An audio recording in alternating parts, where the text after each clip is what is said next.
So ladies and gentlemen, we're going to start right now. Please take your seat.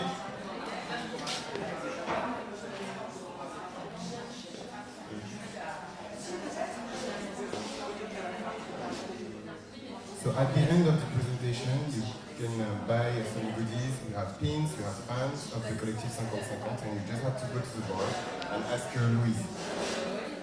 Thank you.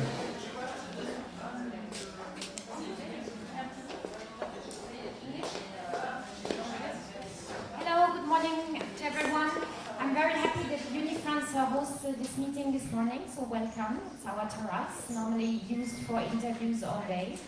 I think it's very important to continue to discuss what we are about to hear, and thanks so much to the Collectif 50-50, because I think the job you have done over the last, 3-4 years is amazing. It seems you have been existing since ever, but you actually did not. You did it quickly, efficiently. So thank you, welcome, and I hope you have a very interesting morning. Thank you.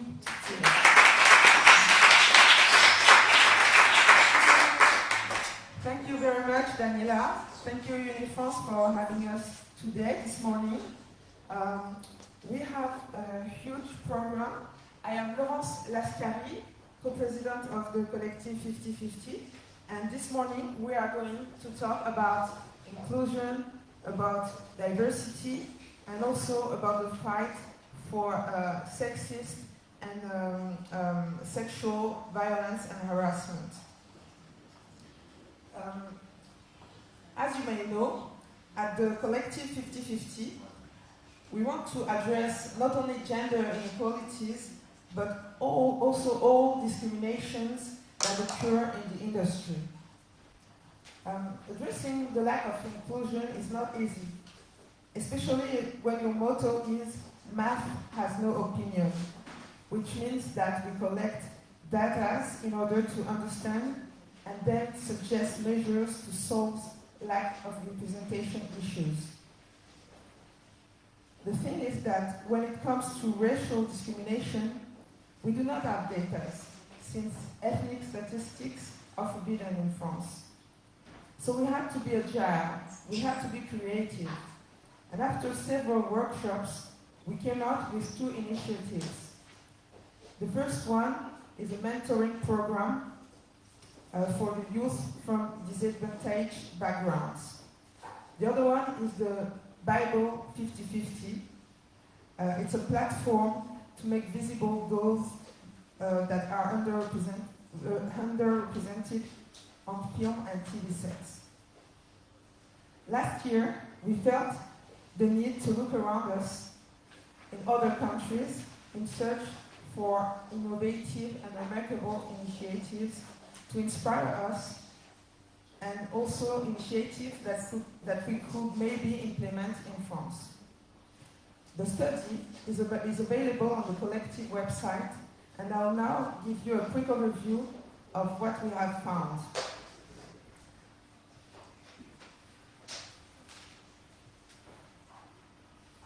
Let's start with USA.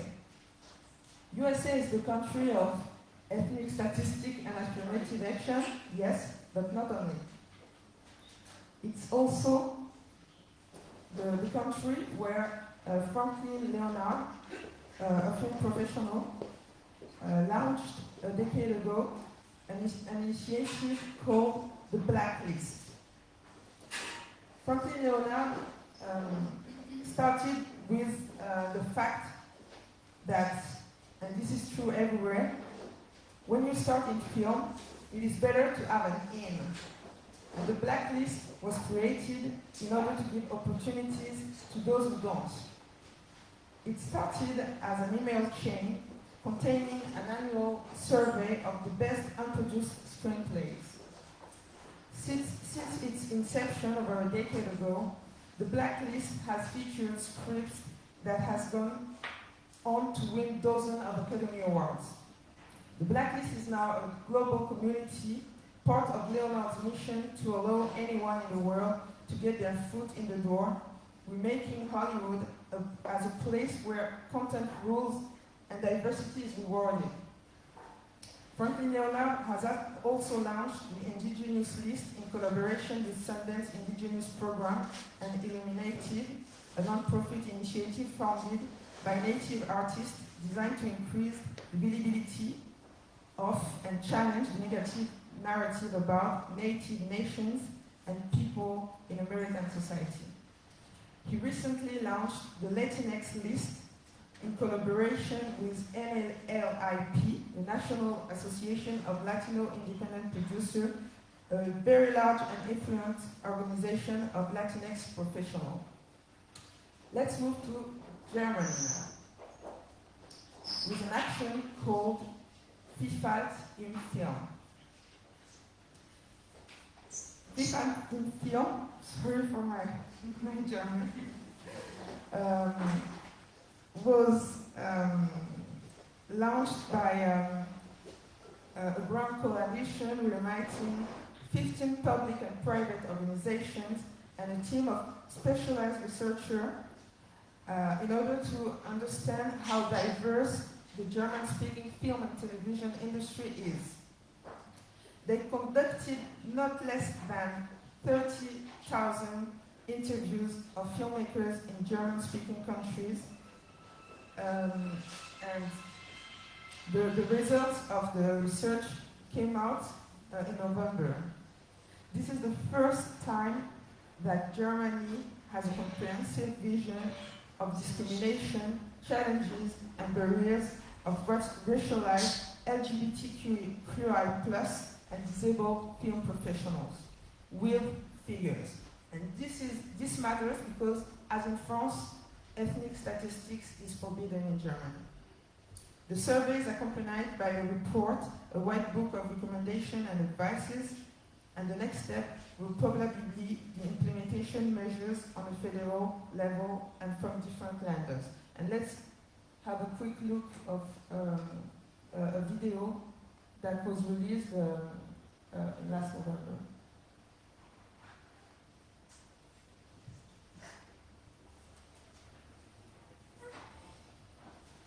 Diskriminierung durchzieht die Filmbranche vor und hinter der Kamera. Das zeigen die Ergebnisse der Umfrage Vielfalt im Film, an der über 6.000 Filmschaffende teilgenommen haben. Über 3.000 der Befragten haben sich zur Diskriminierung am Arbeitsplatz geäußert. Die Hälfte davon hat diese in den letzten 2 Jahren selbst erlebt. Schauspieler, die BIPOC und/oder rassistisch benachteiligt sind seltener fest angestellt und verdienen auch weniger. Auch Frauen sind seltener fest angestellt als ihre männlichen Kollegen. Vor allem nicht weiße Frauen. 4 von 10 der LSBTIQ+-Filmschaffenden gehen im Arbeitskontext fast nie offen mit ihrer sexuellen Orientierung oder Geschlechtsidentität um. Auch weil sie Angst vor negativen Konsequenzen für ihre Karriere haben. Einer gefährdet. Filmschaffende mit Behinderung sind deutlich unterrepräsentiert und ihnen werden Kompetenzen und Fähigkeiten abgesprochen. Das Fernsehen wird deine Oberschenkel nicht lieben. Solche Beleidigungen und andere vermeintliche Witze zum Körpergewicht sind an der Tagesordnung. 3 Jahre MeToo. Und dennoch, 81% der CIS-Frauen haben sexuelle Belästigung am Arbeitsplatz erlebt. 81%.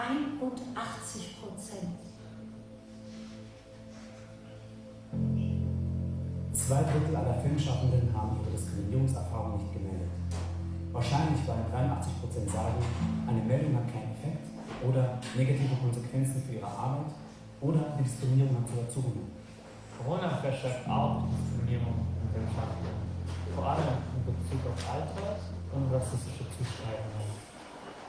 Die Umfrage zeigt uns auch, Vielfalt ist vorhanden, vor allem unter Schauspielenden. Doch was sehen wir davon im Fernsehen oder im Kino? Klischees. Egal ob ostdeutsch, queer, behindert, schwarz oder asiatisch, 80% der Filmschaffenden sagen, dass die Vielfalt der Gesellschaft klischeehaft darstellt. Kein Wunder. Denn es braucht Vielfalt in den Redaktionen und Produktionsfirmen. Bei Drehbuch, Regie und Casting, überall da, wo Entscheidungen getroffen werden. Die milliardenschwere Filmbranche wird von uns allen mitfinanziert. Deshalb muss die Vielfalt der Gesellschaft in der Filmherstellung und in den Geschichten repräsentiert werden. Welche Standards braucht es noch von der Inklusion, Repräsentation und Abbau von Diskriminierung? Forderungen und Empfehlungen von Filmschaffenden mit Diskriminierungserfahrung gibt es genügend. Wir fordern Diversität im Filmförderungsgesetz als Voraussetzung verankern, über Gender hinaus. Vielfältige Redaktionen, Gremien und Juries. Diversitätsgerechte Inhalte und deren Produktion. Weiterbildung für Cast und Crew zum Thema Diskriminierung, auch für Führungskräfte. Diversitätsbeauftragte im Produktionsprozess. Verbindliche Regeln am Set zur Vermeidung von Diskriminierung und Rassismus. Förderung von benachteiligten Gruppen an Filmhochschulen und Schauspielschulen. Verpflichtung für barrierefreie Filmfassungen. Also, es mangelt weder an Ideen noch an der Erkenntnis. Es mangelt an Willen für verbindliche Ziele und Maßnahmen. Die Politik und alle Akteurinnen in der Filmbranche müssen jetzt handeln. Wir fordern Vielfalt im Film. Das Logo von Vielfalt im Film. So, same issues and same reflection everywhere. Let's move to Brazil with an initiative called Institute Mutual 54. It started with the fact that only 2.1% of Brazilian films have a black screenwriter or director, although non-white represent 54% of the population of Brazil. So this initiative, Institute Mutual 4, wants to, through training, curatorship, networking, it seeks to increase the representation of diversity in the national audiovisual industry by working for the qualification and insertion of non-white professionals in decision-making and creative positions. And now we go to Norway, and that will be our last stop. And we will see that, as in Germany, it is an institution that has decided to take action. The Norwegian Film Institute, NFI, is implementing an action plan for inclusion and representativity in Norwegian films and film culture. The action plan is aiming to improve the quality, increase relevance, and strengthen the sustainability of Norwegian films in the future. Norway is also the homeland of the International Sami Film Institute. It is the smallest film commission in the world, and it aims to promote the Sami culture in cinema and the creation of indigenous Sami people, which represents 60,000 people, and it is 1% of the population. They have received fundings from the Norwegian government, but they are still looking for more subsidies from elsewhere.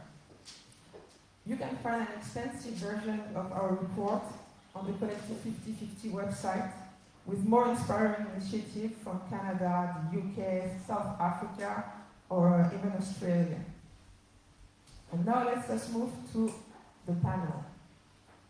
I'll ask Helge Albers to join me, please.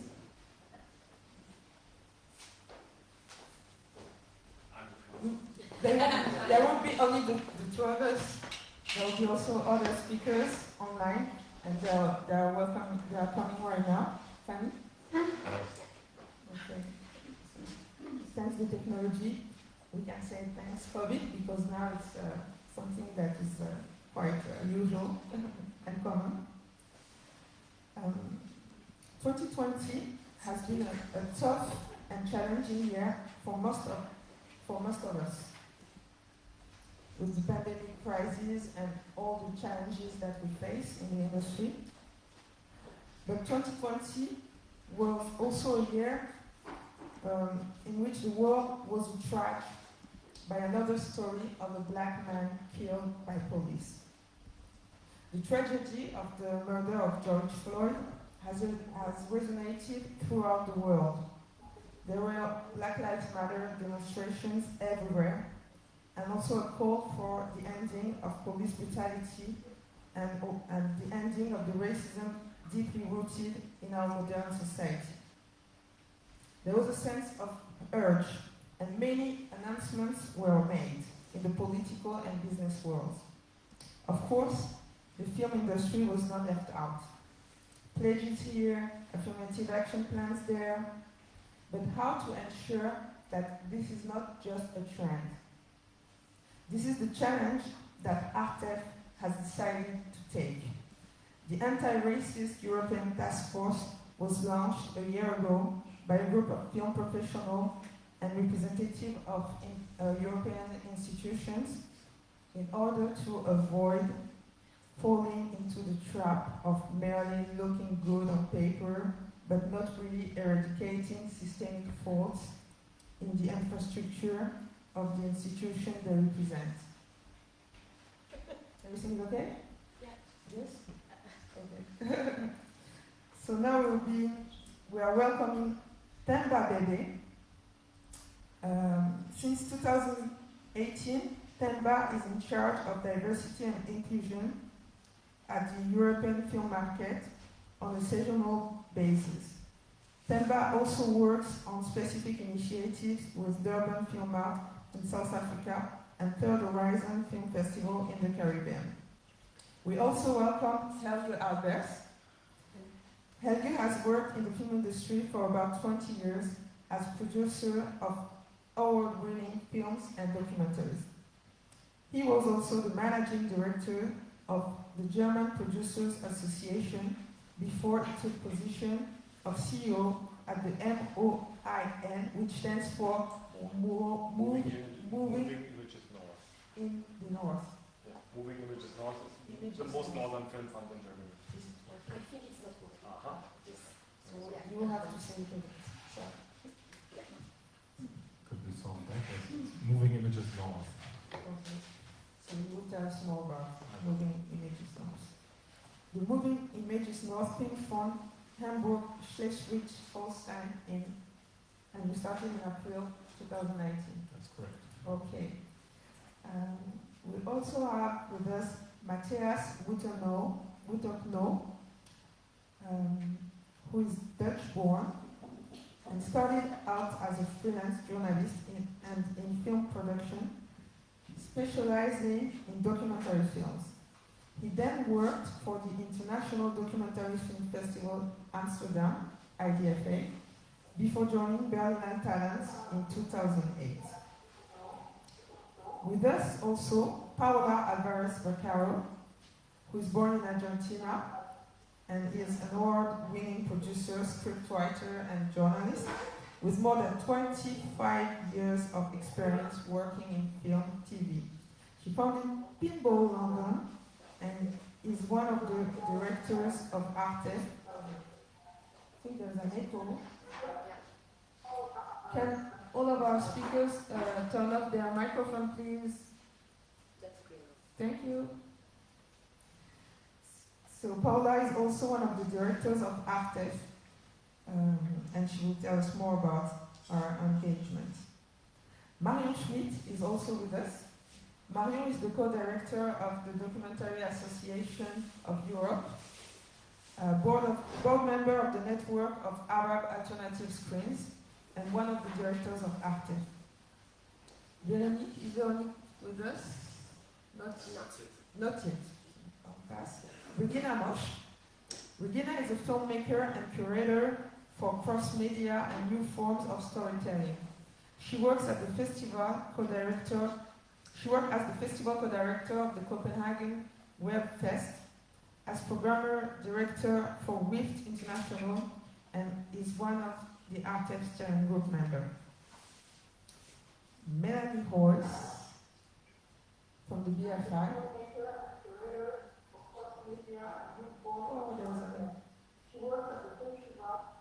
Okay. Thank you.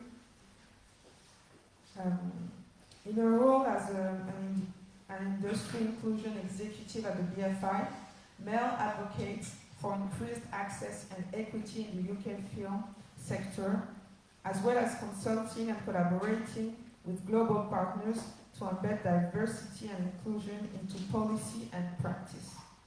In particular, Mel seeks to establish data and research as a baseline for meaningful change.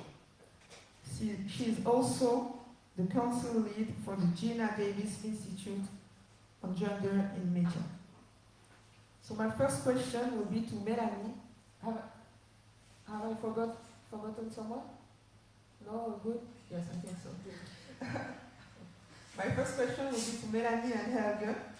Can you present your work at the BFI and MOIN and why you thought it was beneficial to join the task force of ARTEF and train? So, Mel, let's start with you, please. Hi, good morning, everybody. I think that the BFI, our approach to diversity and inclusion is really trying to look at the whole picture, the whole pipeline. So as an institution, we have touch points from education through production to audiences in our cinemas. Sorry, am I waiting? Hello? No, you can go on. Yeah, please. Oh, I can keep going, okay. Okay, so thanks. So at the BFI we take a 360 approach from education through to audiences, into production as well, because our institution touches all of those points. We think we welcome people into our industry through all of those lenses. View inclusion and diversity as what are the barriers to opportunity in our industry, and look at all of those characteristics through an intersectional lens. So we're really tackling any reason that you might feel like you can't partake in our industry, and take that on board, no matter what that might be. Our main policies are the diversity standards, which are really a sort of funding requirement for the films that we make, and look at embedding change and thinking about how you embed inclusive practices into production. And also our bullying and harassment and racism guidelines and principles, which are really sort of looking at behaviour, power imbalances, how you can expect to be treated on set or not.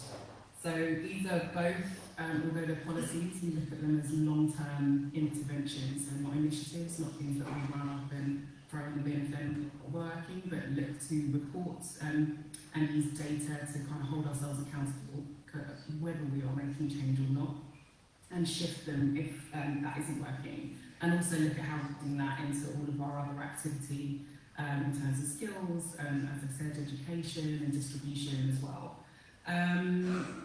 The data has been useful to sort of show up specific areas of underrepresentation, so we're doing not so great in terms of ethnicity and disability, which is no surprise, I think, to most people. So those are our areas of focus over the next couple of years, and we've just hired a race equality lead and are looking to do the same for disability. If this question is also turned internally, so our agreement has always been quite external and looking at industry, but with Bhebhe and George Floyd last year and the anti-racist commitments that our CEO wrote up and talked about, we're really starting to look at ourselves as an institution and our practice and how we can change our culture through an anti-racist lens, because it goes across everything that we do and all of our behaviours and how we sort of treat people. So we are looking to work with a consultancy called Sour Lemons, who will come in and hold us accountable on that work and really sort of show us how to do that work as an institution and hold the people of colour in the organisation with care as well, and think about how all of these things are affecting them. So in terms of RTEF, the reason that we felt like we had to be involved was partly because this issue is urgent and necessary, and the idea of joining a task force that's specifically looking at anti-racism in Europe was really important to us as one of our focuses, and really speak to the sort of spirit of partnership and collaboration that we live by. So we're always learning, we want to know what everybody else is doing, we want to check our practices against other practices that are happening globally. So it sort of felt like we say no.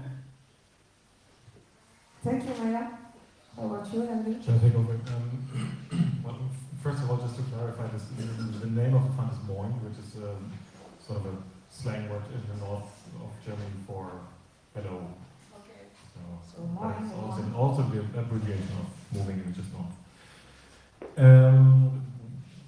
When I started in April 19, we ended up with the whole team of the fund into a process of revising our guiding principles. So I believe in looking at diversity, we have three pillars, so to say, that are defining our diversity strategy, and one is certainly the organizational element.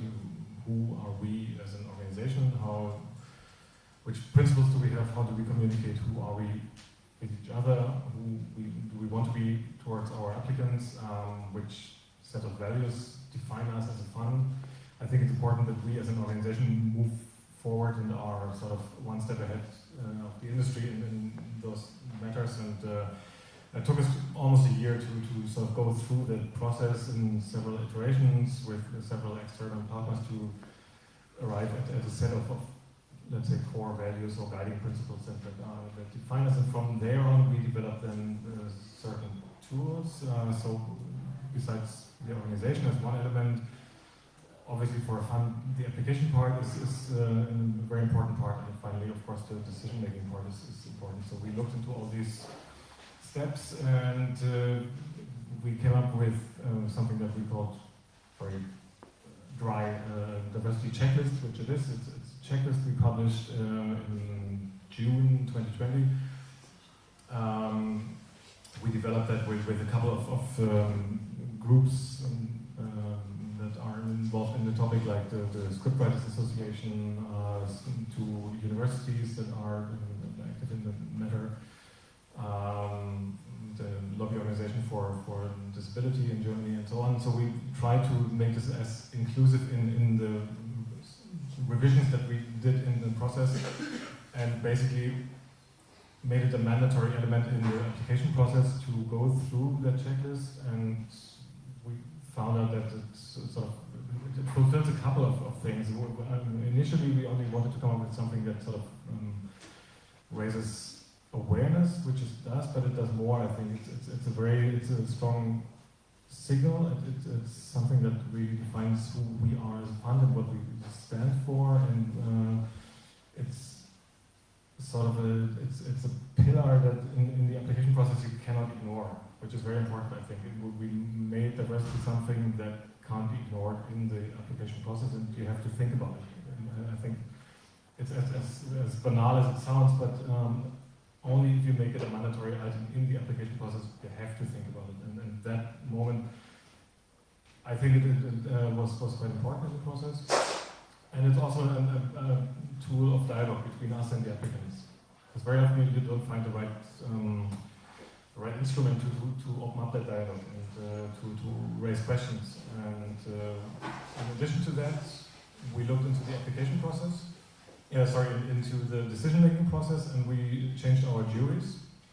So we assembled, we took great care of all four. We have 4 juries in the fund, but all 4 juries are assembled in a very diverse way with very different backgrounds coming into the decision-making process, which again sparks totally different discussions, and can compare it quite well towards the discussions we had before I started, or just when I took over, and with those juries we have now, we have totally different discussions, and it's really it's very inspiring, I have to say, to work that way. And last but not least, we have the opportunity to also do video calls in our application process now, which for the first time gives you the opportunity to be in dialogue. I think even video interviews. Yeah. For the applicants. Yeah. So. It's much easier to understand the personality behind the project and to be very specific in certain questions. Very often these questions address matters of diversity and so on. So those are basically the 3 pillars in the way we look at it. In terms of organization, there's a couple of things we're looking at, like recruitment, like language, the language we use in the organization, like training, networking. I mean, this is the reason why we do an RTF also, is because you need a network, and you need to understand who's in your team, and you need to connect, and that's obviously RTF is that body to help us with. Thank you very much, Helge. I'm sure everyone is wondering, but what is ARTEF exactly? And this is when I moved to Matthijs. Matthijs, what was the need you observed that led to your initial thoughts about the creation of ARTEF? Why did you decide to create ARTEF? Yeah, well, to be honest, I think it was something that happened a bit simultaneously last summer when the murder of George Floyd got obviously worldwide attention, and the Black Lives Matter protests and everything they did basically to put a lot of attention on what's going on here and how wrong this was and how much this was in a tradition of something that's been going on for a long time. And I think with many people, and including with me, it sort of started connecting a few dots about things I had heard before and probably agreed with, but never really sort of put it that directly on the way I work myself or the way I think myself, the way I see the world myself. And I think because of the protests last year, like the Life Matters movement, everything around there, I think also the experience I had working within the EFM framework, working with Themba, did a lot of things and does a lot of things within the EFM framework. For me, it started connecting dots, and I sensed that with many people within the European film industry, we meet each other, we talk with each other, and I just felt, isn't this something that other people are thinking about as well? So I reached out to other people and said, this is happening. Don't you think that if we are all upset about it, that we can choose to stay upset about it in our private lives, or if we maybe translate it into the work that we do, the responsibility that we have, the positions that we have within the European film industry that allow us to question things, that allow us to maybe change a couple of structures that we have a direct influence on, like Helge, for example, just mentioned within the Hamburg Film Fund. And I think it applies for many of us, and the response to it was quite overwhelming. So within a couple of weeks we were all together online. I think the greatness of Zoom meetings absolutely helped us to be together very soon. And from that we sort of built up, together with the support of many people, the training program. I really pushed it to a couple of levels that led to us doing this work for a couple of months. So that was the start of it, and I think there was a momentum there that many people grabbed. And that was a first step of ARTEF, because it really feels like a very first little baby step of all the work that still needs to be done. Thank you, Matthijs. My next question would be to all of you. Why is it so important and at the same time so controversial to talk about racism in Europe?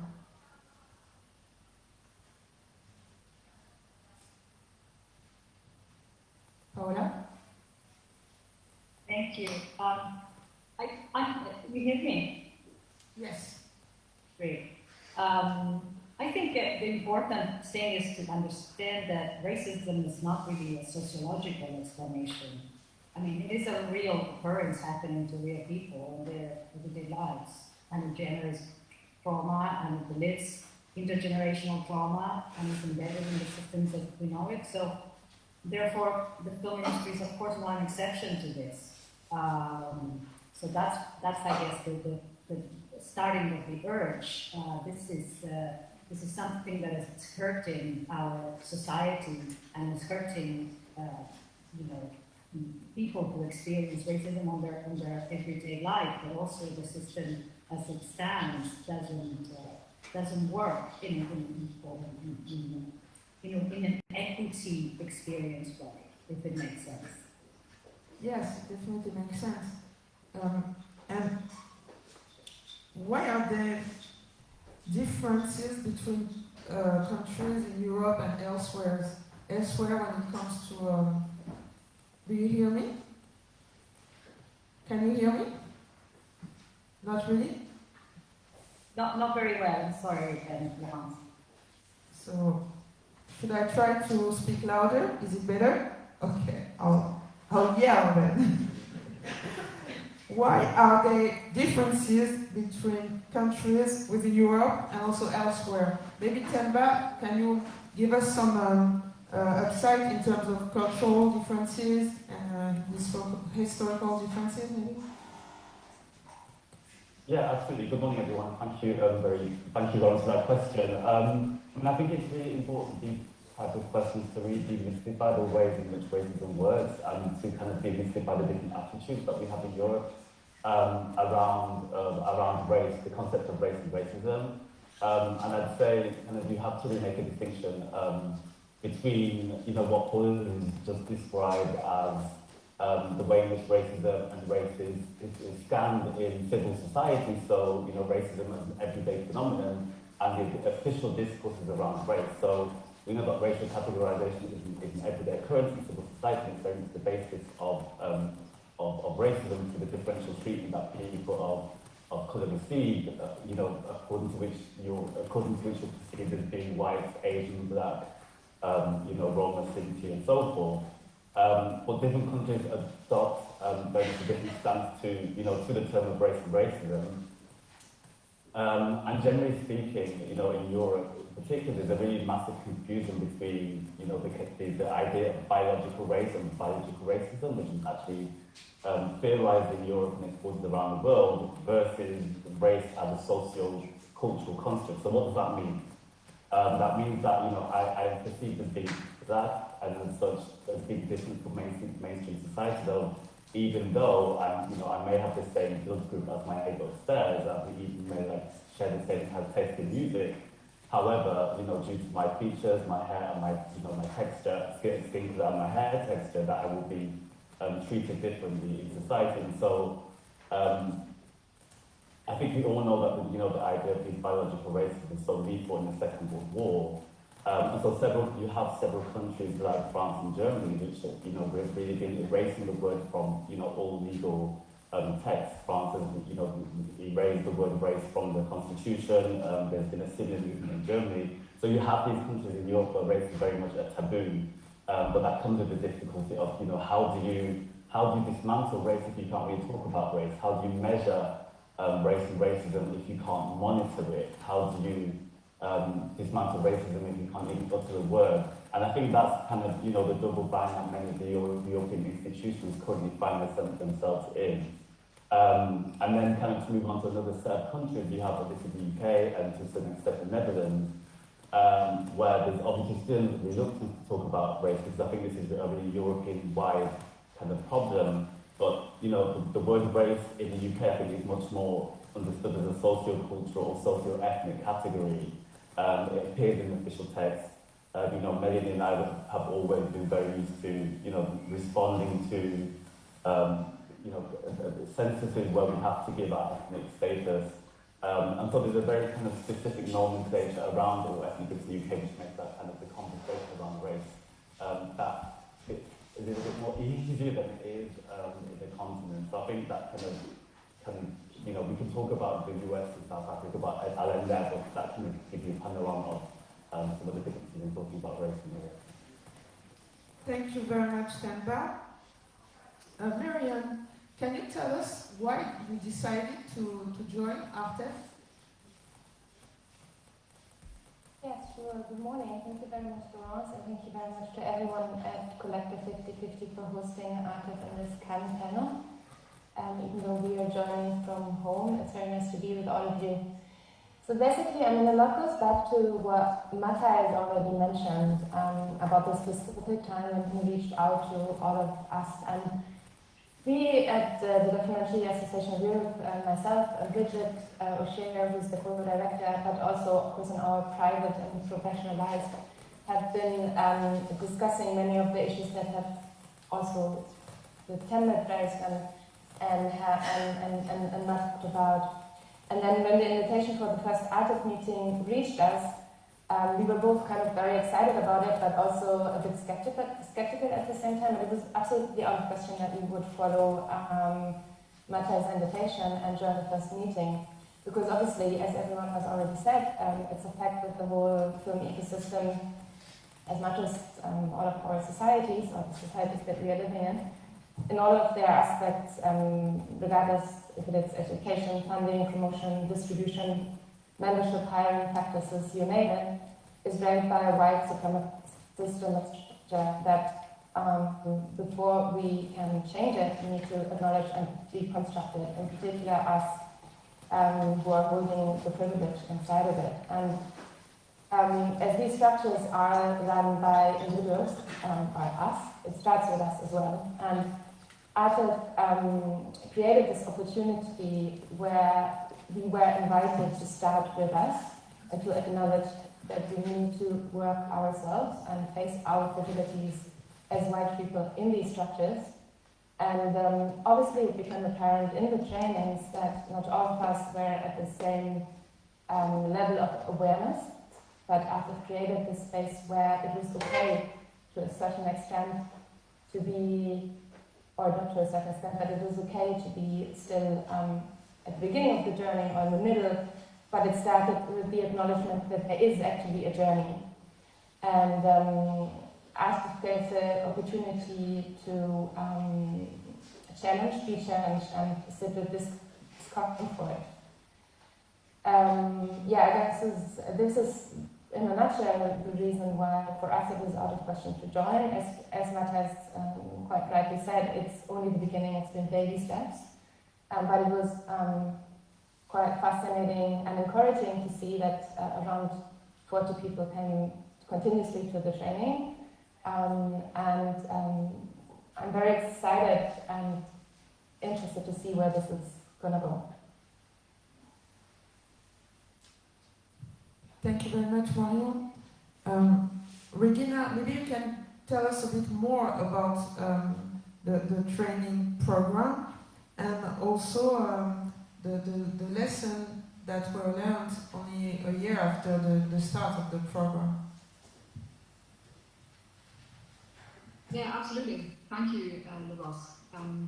So over this past year, we met on a bi-monthly basis in 3 to 4 hour training sessions with Dr. Emilia Roig from the Center for Intersectional Justice in Berlin.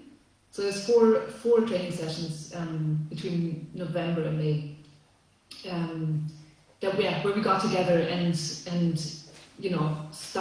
made a start on deconstructing these racist structures that are in our society everywhere around us, really.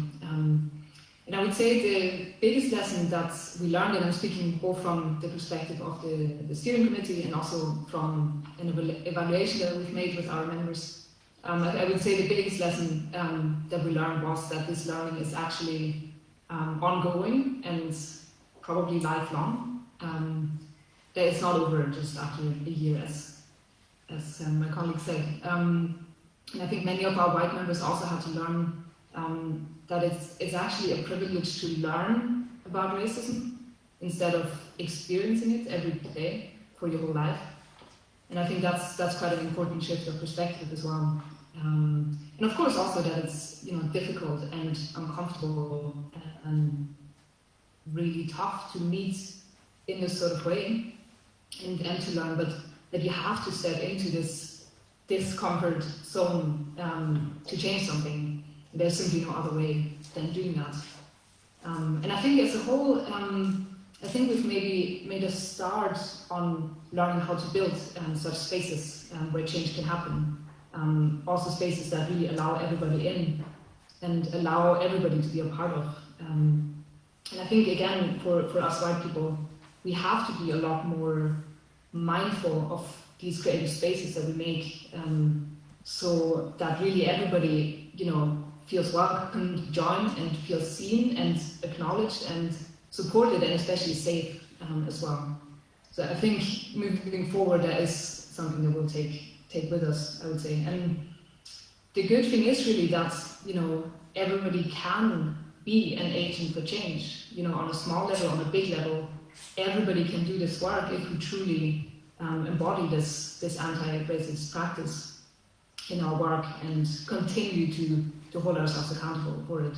And I guess that's probably ultimately the most important thing that we learned or that we'll take away going forward, how powerful we can actually be as a group when we, as individuals and as organizations come together and really work shoulder to shoulder with each other create this change that, as Matthijs said a year ago, we had this urge to achieve. And talking about that, and this question is for everyone, how do you create a group, a community with people from such different backgrounds? Gatekeepers, activists, feminists, directors, producers.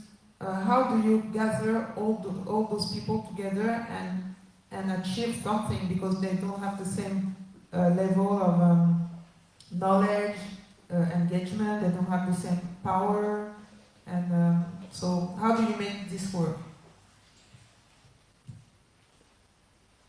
I can say something about that. I think it started with, first of all, expressing, I think, the urge that Regina just mentioned as well. The urge that some of us felt to share that with the others in the industry that we know, that we work with, that we meet at festivals, that we meet in other meetings that we are dependent on, that we are not dependent on.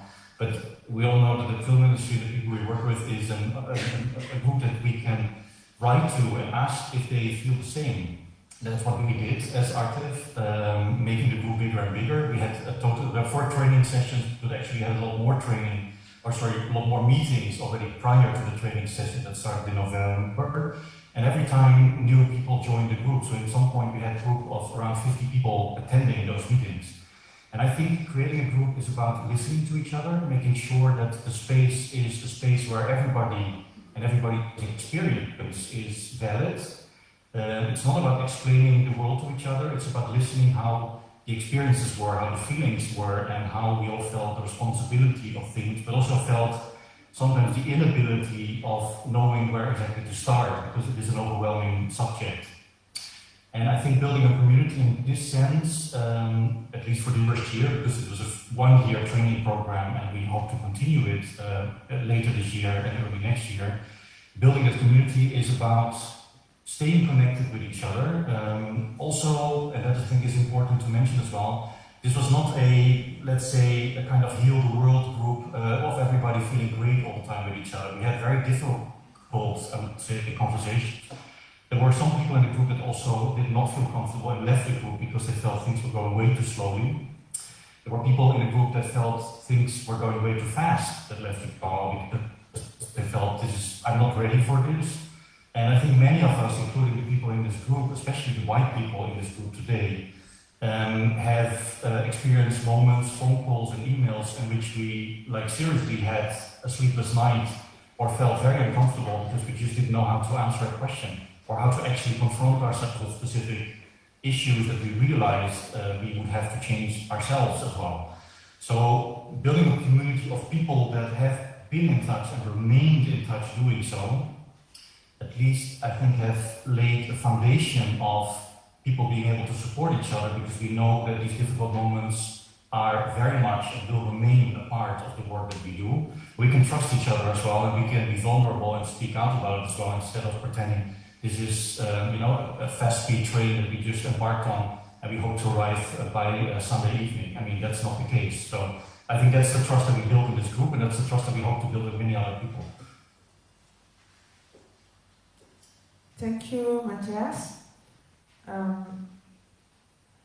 Can you also define what systemic racism is and how it functions?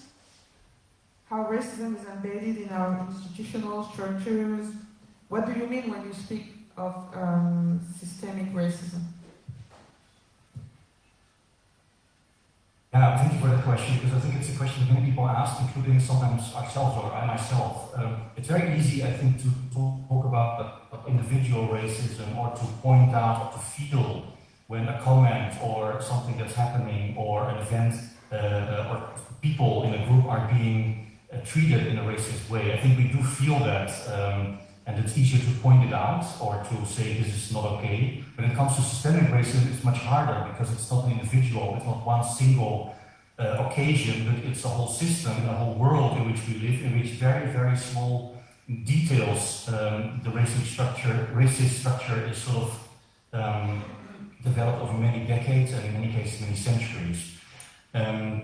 I think when we talk about systemic or institutional racism, we do mean that within a structure of an organization, whether it's a film fund, whether it's the European Film Academy for which I work, or whether it's every single, I would say, body within, in this case, the European film industry, there is a structure of, I would say, white supremacy, a focus on white people, and that is very visible if you just look at the people who are at the helm of those organizations, if you look at the people who are part of selection committees, if you look at people who decide which projects are being funded or not funded, who decide which films are being nominated or not nominated.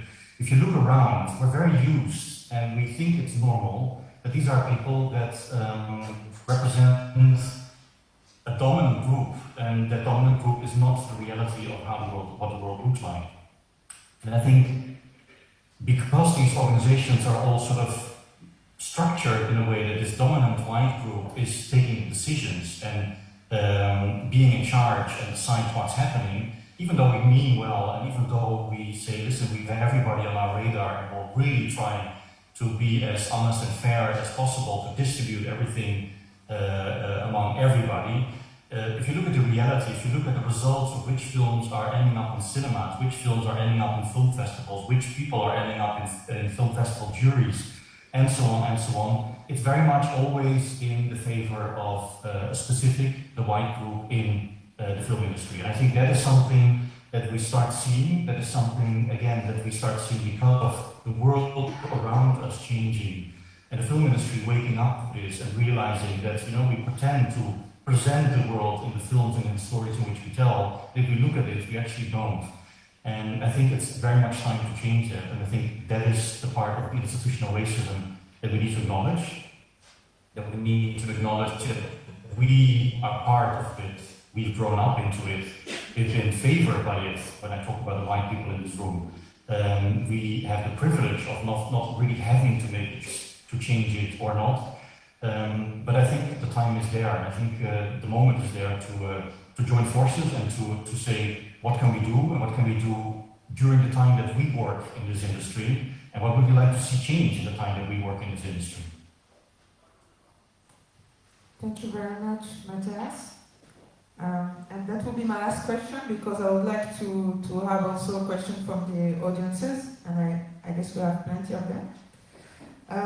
Themba, we've seen the formation of many collectives, networks, and alliances across the world, which were initiated by film professionals of color in order to represent their interests in the industry. Why is it important for marginalized film professionals to also organize and mobilize outside of the centers of power? What is the role of what is the role of the new organizations, and how can ARTEF tie in with those initiatives? Thanks again for that question, Laurence. So yeah, I'll try and answer that in two parts. So regarding the first question of, you know, the importance of these formations and collectives and alliances, I think when you're, you know, a racialized person in this industry, you kind of have two options, and they're, you know, they're not mutually exclusive. You can opt for kind of working in both fields, and that's, you know, specifically what I also do in my personal practice. I would say option one is, you know, you decide to change the industry from the inside through anti-racism work, through inclusion work, through lobbying, through creating visibility, through, you know, joining task forces like ARTEF, through, you know, leading by example, which is, I think, what you do, Laurence, and, you know, by amplifying yourself in, you know, in this dominant industry. It's this idea of, you know, having a seat or even gaining a seat at the table. I think that's what we do with the Problems Collective. You know, we're a collective which advocates for a greater involvement and inclusion of programmers with people of colour in the international programming pool. You know, to balance all of the things which Matthijs just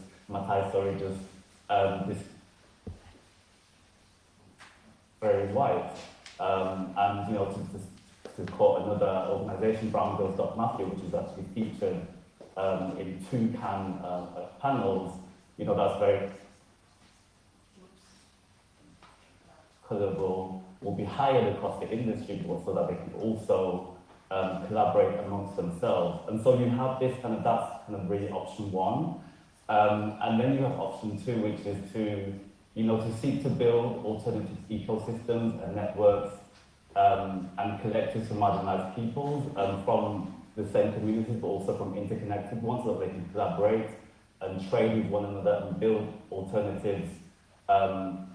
And there's this idea of this, building transnational ecosystems. So instead of having a seat at the table, it's the idea of on a transnational global level, building your own table and chairs. And I love this. And Natasha A. Kelly. I'm sorry for the poor connection. Can I ask everyone to quit the Wi-Fi UNIFRANCE? So building your own bakery, choosing the ingredients of the bread, making your own bread, and deciding who you sell your bread to. And so that's very much the work of organizations like Array, the Productrice, and also Indigenous film, organizations which are now working with one another on a global scale. And so, that's why it's important to have, these type of organizations across the world. And I would say, in terms of the second question, on ARTEF's role of those organizations,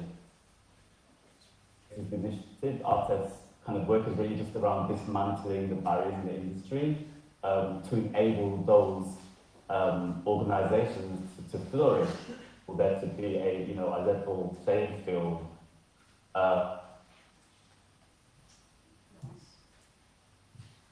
Flourish and evolve and develop, and so that they can also really no longer carry this name or this adjective of marginalization or racialization or underrepresented within this industry. Thank you, Themba. I'm sorry we couldn't hear you very well because of the poor network, but we still have to move on to the question with the audience. So, who's going to ask me the question for the public? I want to know which countries are part of ARTEF. Which countries are part of ARTEF for now? Who wants to reply, to answer? Sorry, which countries are part of ARTEF? That's the question? Yes, where are the participant from and organization from? Without having the list in front of me, but if you, there's been quite some countries represented, even though participation is not based on nationalities or something. We're working with organizations. Some of the organizations are based in the UK, some of the organizations are based in Germany, but they represent European organizations. So for us it is very crucial and key to approach organizations working and covering all of Europe, whether it's the Documentary Association of Europe, European Film Academy, European Film Market, European Film Promotion, EAVE's, producers, and so on and so on.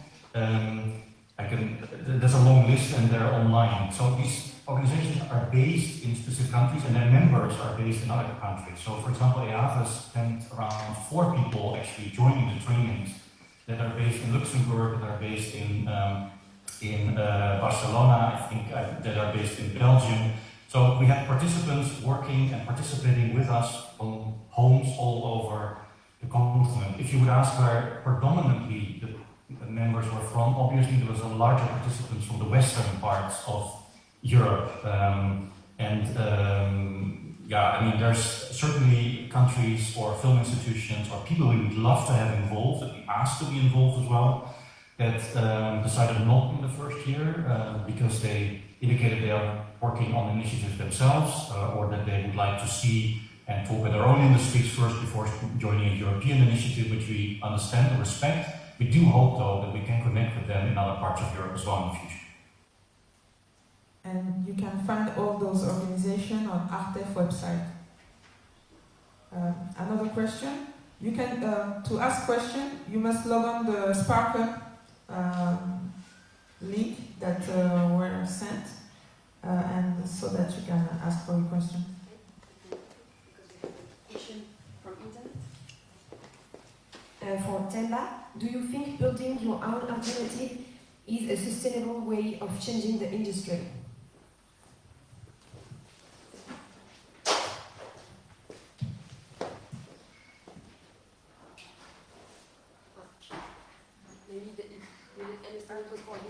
I think we have a sound problem. It's can you hear us? very hard to understand the question. Is it possible to put the question? Oh, yeah. The question was is for Themba. Do you think that launching your own initiative will help you build sustainable change in the industry?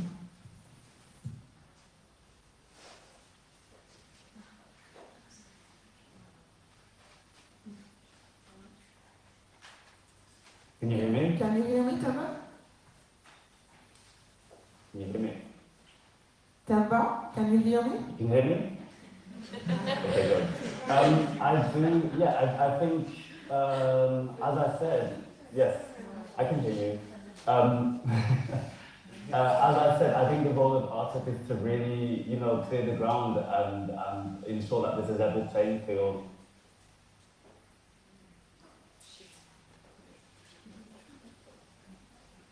Sustainable change. I think sustainable change can only also happen if you attack the structures, but if you also attack, not only the system, but if you also attack the structures and the film industry in the way in which it has the power to, dismantle stereotypes and to advocate, also has the power to change the very structures which underpin racism. And so I think that's also, part and parcel of what artists could do. To create sustainable change, because sustainable change can only be maintained if you actually attack the actual structures and not just the systems in place. So that would be kind of my contribution around that. Thank you, Themba. I'm sorry we didn't hear properly the first part of your answer. Sorry about that. My next question will be to Helge. What was your personal experience of the training? And do you think that what was the good points and the thing that could be improved? The way we used ARTIF as a training initiative was that the head of our diversity working group, we have within our organization, we have a working group for diversity. And the head of that group, which is not me, but my referent, she was part of ARTIF, and she sort of communicated everything that happened in ARTIF back into the group and therefore back into the organization. So that's sort of how we try to get a wider understanding within the organization. It's important that the understanding and the knowledge about all the topics concerning diversity. There's a lot of different elements, different dimensions of it. Don't get stuck in the silo in one particular corner of the organization, but rather are made visible. So everything we do in that working group is visible for everybody in the company in our Teams channel and so on. And we see that there are lively discussions within the organization even. So that's basically one of the kickoffs for that is ARTIF. So I could pick up specific thing, but mainly it's the wealth of different perspectives that comes from a body like ARTIF into our organizations, then reflected within internal discussions we have. So you don't have a specific feedback on the training on ARTIF? Keep up the good work. No, I mean, this is something that it has to continue. It has to. I mean, the topic is a moving target, and the standards are changing, the language is changing, the understanding in the industry is changing, and so on. So it's very important for us as an organization to be on top and to be, at the leading end of things. I understand. So and being part of ARTIF is one of the possibilities for us to stay connected. Okay, thank you. Do we have another question from the audience? Ah, yes. Nathalie Marchal.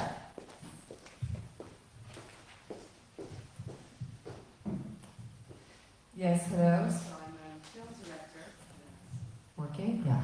I'm a film director and I wanted to share my experience with you. I made one feature film. There were two main female parts. I gave one to a white actress and one to a colored actress. Of course, the white actress was already a star. So when the film came out, the medias and everything, the promotion was only about the white actress who was already a star. Then now I'm preparing a TV series and I thought about giving the main part to a colored actress. I thought it was really coherent with the story which I wrote. I'm the creator of it.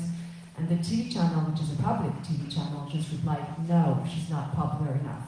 So what do you recommend actually to, fight against that? Because the fact that some of the financing is based on the popularity of the actors, and if you just take that as a criteria, they will not have diversity, even when the creators want to. So do you work on this? What do you recommend about that?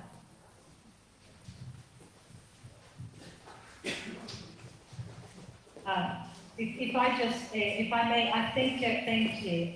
I think that what you're naming precisely is part of the whole system. It's not just one part. An actor of color is also struggling with the system of promotion, like you just mentioned, and that gives value and that creates equity in the film industry. So when we say that ArtEF is trying to tackle an intersectional approach, we are tackling capitalism and its workings, we are tackling patriarchy and its workings, we are tackling white supremacy and its workings, and you start to name it like you just did, and you start to unpack it, and you realize that what you are actually dealing with is this norm, and for those working in gender, this also will be very clear, the norm being male, the norm being white.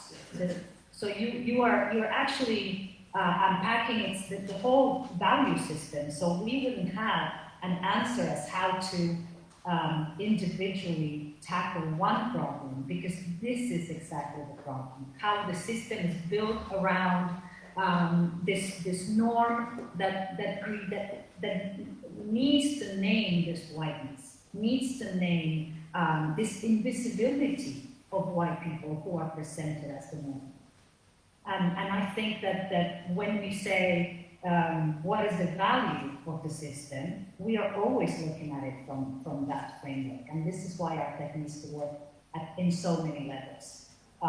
What your experience is experienced all across the industry. Like what you value more and what you value less is not something new around the country. And this is why we are here. Yes. Can we have a microphone? Non, on a que deux.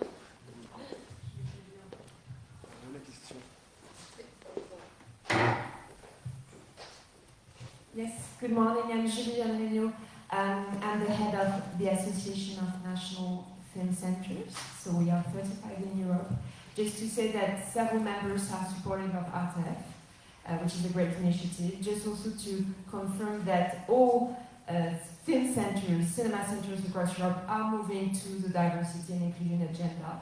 So there was a gender already, and now we also have our gender and inclusion working group. So it's on the agenda everywhere with different solutions, actually, different ways of tackling the issues because they are not all measuring, as it was said. And also to let you know about a new initiative that is going to be launched on Tuesday by the Swedish Film Institute and the Netherlands Film Institute. You know, they are very they are the leaders with other film funds. 8 others will be supportive. This will be about money this time, not only about seeing and discussing and exchanging. It's about a new fund called New Down. I cannot tell you more about that because everything will be released on Tuesday. But just to confirm that in every country, finally, they are looking at concrete solutions to tackle the issues.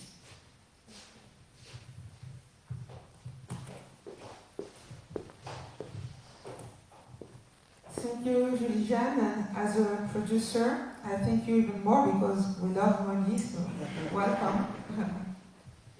Another question?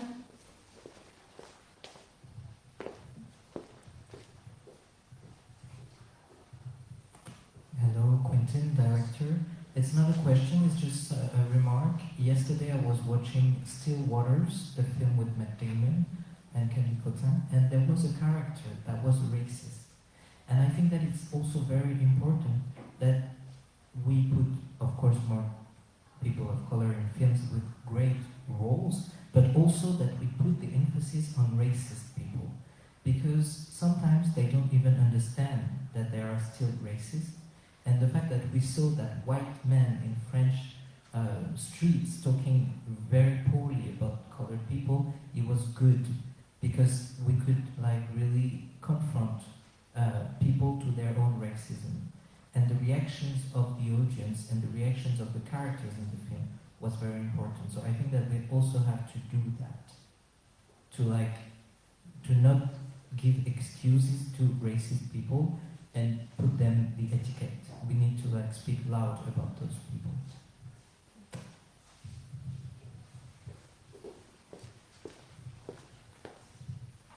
Anybody wants to comment? Yeah, I can jump in there very quickly. I think, it goes with the question and with the answer that Paula gave, and regarding kind of the composition of the film industry, and the more film professionals of colour, the more film creatives of colour that you have within the industry, then the more that the gaze is on race and racism will change, and the more you'll see those critical gazes on racism, and the more you'll see these type of characters, that nuance which you described in the film that you saw yesterday, the more you'll see examples of that. And so that's kind of part and parcel of the work of artists, to really just, remove the discrimination so that they can get groundswell of many more filmmakers to bring these films with different gazes to the screen. I think that's kind of,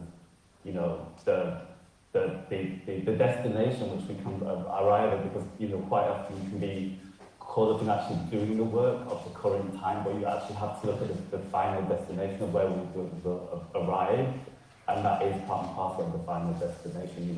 A Europe in which the full spectrum of Europeanness, in all its beauty and in all its colour and diversity, will really be on screen. And the full spectrum of gazes will also be on screen. I think that's part and parcel of the work that we're doing here. Yeah, just to add to that, I think what all of this work is really moving to, just to echo Themba's, getting to a place where we can actually tell everybody's every story. And I think actually I'd love to get to a point where we don't have to highlight people of colour on screen and be talking about racism. I think because there are so many other stories, so many rich stories and experiences for people to learn, that actually part of the problem is we always kind of represent people of colour in research that I did around narratives of, kind of urban narratives, gangsters, crime, racism, civil rights. It would be really lovely just to have films where Black people get to be in love and, stuff happens and, they skip off into the sunset, because that just doesn't really occur. So I think really the end game of all of this, as much as you want representation, is the kind of quality of that representation and the nuance and richness of our experiences. And that's where we'd like to get to, I think. Absolutely, and I'd love to say, that destination is already happening in other spaces.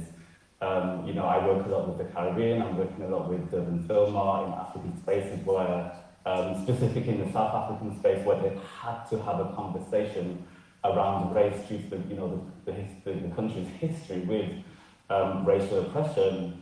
You see these wonderful teams working in South Africa with white South Africans, Black South Africans, Indian South Africans, all working together with a common understanding of their position in that society, a common understanding around race.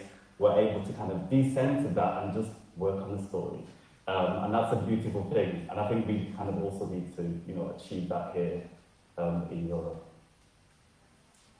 Thank you very much. Questions or? Unfortunately, I'm sorry, we don't have the time for another question. So, no. So that's why I committed myself to finish on time. So we have 1 minute, just the time for me to thank all the speakers.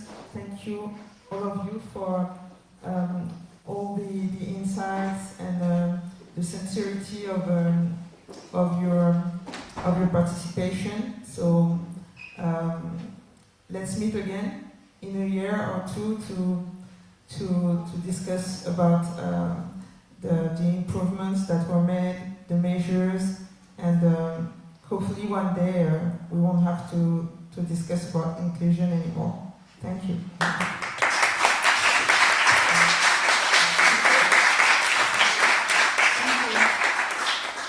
Thank you very much, Laurence. Yeah, thank you everyone. Thank you. And so now it's time, we're going to move to the second panel on conversation, but I would like to, as I promised Laurence, to point out a few things. First of all, it was really very interesting listening to you. Also because we realized how much talking and thinking and how many aspects, there are so many facets to these issues. And I would like just to point out maybe a few words. This is Laurence who asked me, so I'm going to do I did my homework. And it was really interesting to hear you. There are many initiatives, many countries, many aspects, many countries who deal with the issue differently, places with data, places without data. But at the end of the day, I heard words, I'm going just to point out some words that I heard. It's urge, racism, bias, monitor, tackle, training, language, tools, process, and to think of what is it to belong dominant group facing groups that are not dominant, and to have that in mind when we talk to each other and to listen to each other for that matter. Thank you again for these very inspiring words, and it's going to be very useful also for us on our own topic, the second topic of the day, because as you know, we would like to talk and share with you and hear and listen to you on sexual and sexist harassments and violences. As you know, maybe, 50-50, the Collectif 50-50 was originally called 50-50 by 2020, meaning we were supposed to be over now. We're not, and why are we not? We're not because, I don't know if you recall, but we were born right after the Weinstein case burst. And in this aftermath, we started working on parity issues and inclusion issues, because what we thought is that wherever there's violence, the violence is a consequence, and we wanted to address the causes. And the causes, as you were talking about before, are these dominant groups in front of groups that are not dominant. And for that matter, we decided, it was very clear that our roadmap was going to try to shine a light on everything that has already been thought of and it already exists, because fighting against sexual harassment and violence is not something new, and there are many social workers, many legal associations also who work, there are many people working. The question we wanted to address was to understand why is it in our field that we think we're different. Law exists and we don't apply the law. Why is that? It seems that in our field, television and film industry, we tend to think that, the lines are not so clear, that addressing to someone with some kind of subtext, which would be a sexual subtext or harassment subtext, is kind of okay because we work in a field that has a lot to do with desire, and has a lot to do with complicity, and has a lot to do with building over the time relationships. And that would tend to blur the lines. So let me clarify. Me Too freed a lot of witnesses, which was very mind-blowing in terms of understanding the scale of what we're talking about. And once we have that, we need to move on what is it we can do to make a change. So our duty, in a way, would be to add a layer to all the Me Too wave that occurred. It means having an understanding of what is it we can do to abolish these blur lines, understand the lines, understand what is at stake, and understand why is it that we don't do it in our field. Sorry, I can't read my lines, so I'm kind of trying to look for the words out that were really important for me to introduce this panel. But anyway, what we do want to do is we want to, since the law exists, and we know that it's a lot about the mindset that makes it that the law is not being applied properly, we are trying to work on tools and be as concrete as possible and propose and think together with the industry tools to address each one of the places that we work, meaning whether it's in casting rooms or whether it's on shooting, wherever it is. That means we have to be very specific, very down to earth, and propose very concrete actions. I think that we all, every time we have conversations on these topics, we understand that most of us, most of you, most of everybody is very much full of goodwill. Now we understand that goodwill is not good enough. And we had a conversation with, just like Laurence just pointed out in terms of diversity and inclusion, some countries are more ahead than we are, and we had a conversation with the BFI, with Jennifer Smith, who has been very much ahead in terms of taking action and proposing to work on that field. I think Jennifer is with us, and I would like to ask Jennifer. Wait a minute, because Jennifer is not now. So never mind, I'll adjust. If Jennifer is not with us, I will just tell you a few words and introduce maybe Rachel Laurence, who is a freelance writer and who wrote with us the Livre Blanc to prevent sexual and sexist harassment and violence. The whole idea was to think of what is it that we can do in our field to bring people on the same page and make a move, make a concrete move, knowing the law is in place, but yet we don't do it. So what can we do? How can we get on the same page to move on? Yeah, I think it was like, I want to just like present the philosophy of what we call the white paper now. But first of all, maybe just give you a definition of what a white paper is, because I think like going back to definition is sometimes just really useful. So when you do a white paper, you want to understand an issue, you want to solve a problem, and you want to give people just benefits, a lot of, I don't know, tools to make an informed decision of the subject. This is what exactly we wanted to do there. As we just said, we are all very aware of what is happening. We are all very aware of harassing and all the sexist behaviors. So we now need to act. And this is exactly what we wanted to do. For the beginning of the thing, it was just like somebody said, a law exists. Actually, it exists in two codes, because in France you've got the penal code and the labor code. And both of them are just like addressing these issues. And they are giving a quite clear definition of what harassment is. This is important because when you talk to people, they say, oh, you're just talking about harassment, but this is more relative than everything else.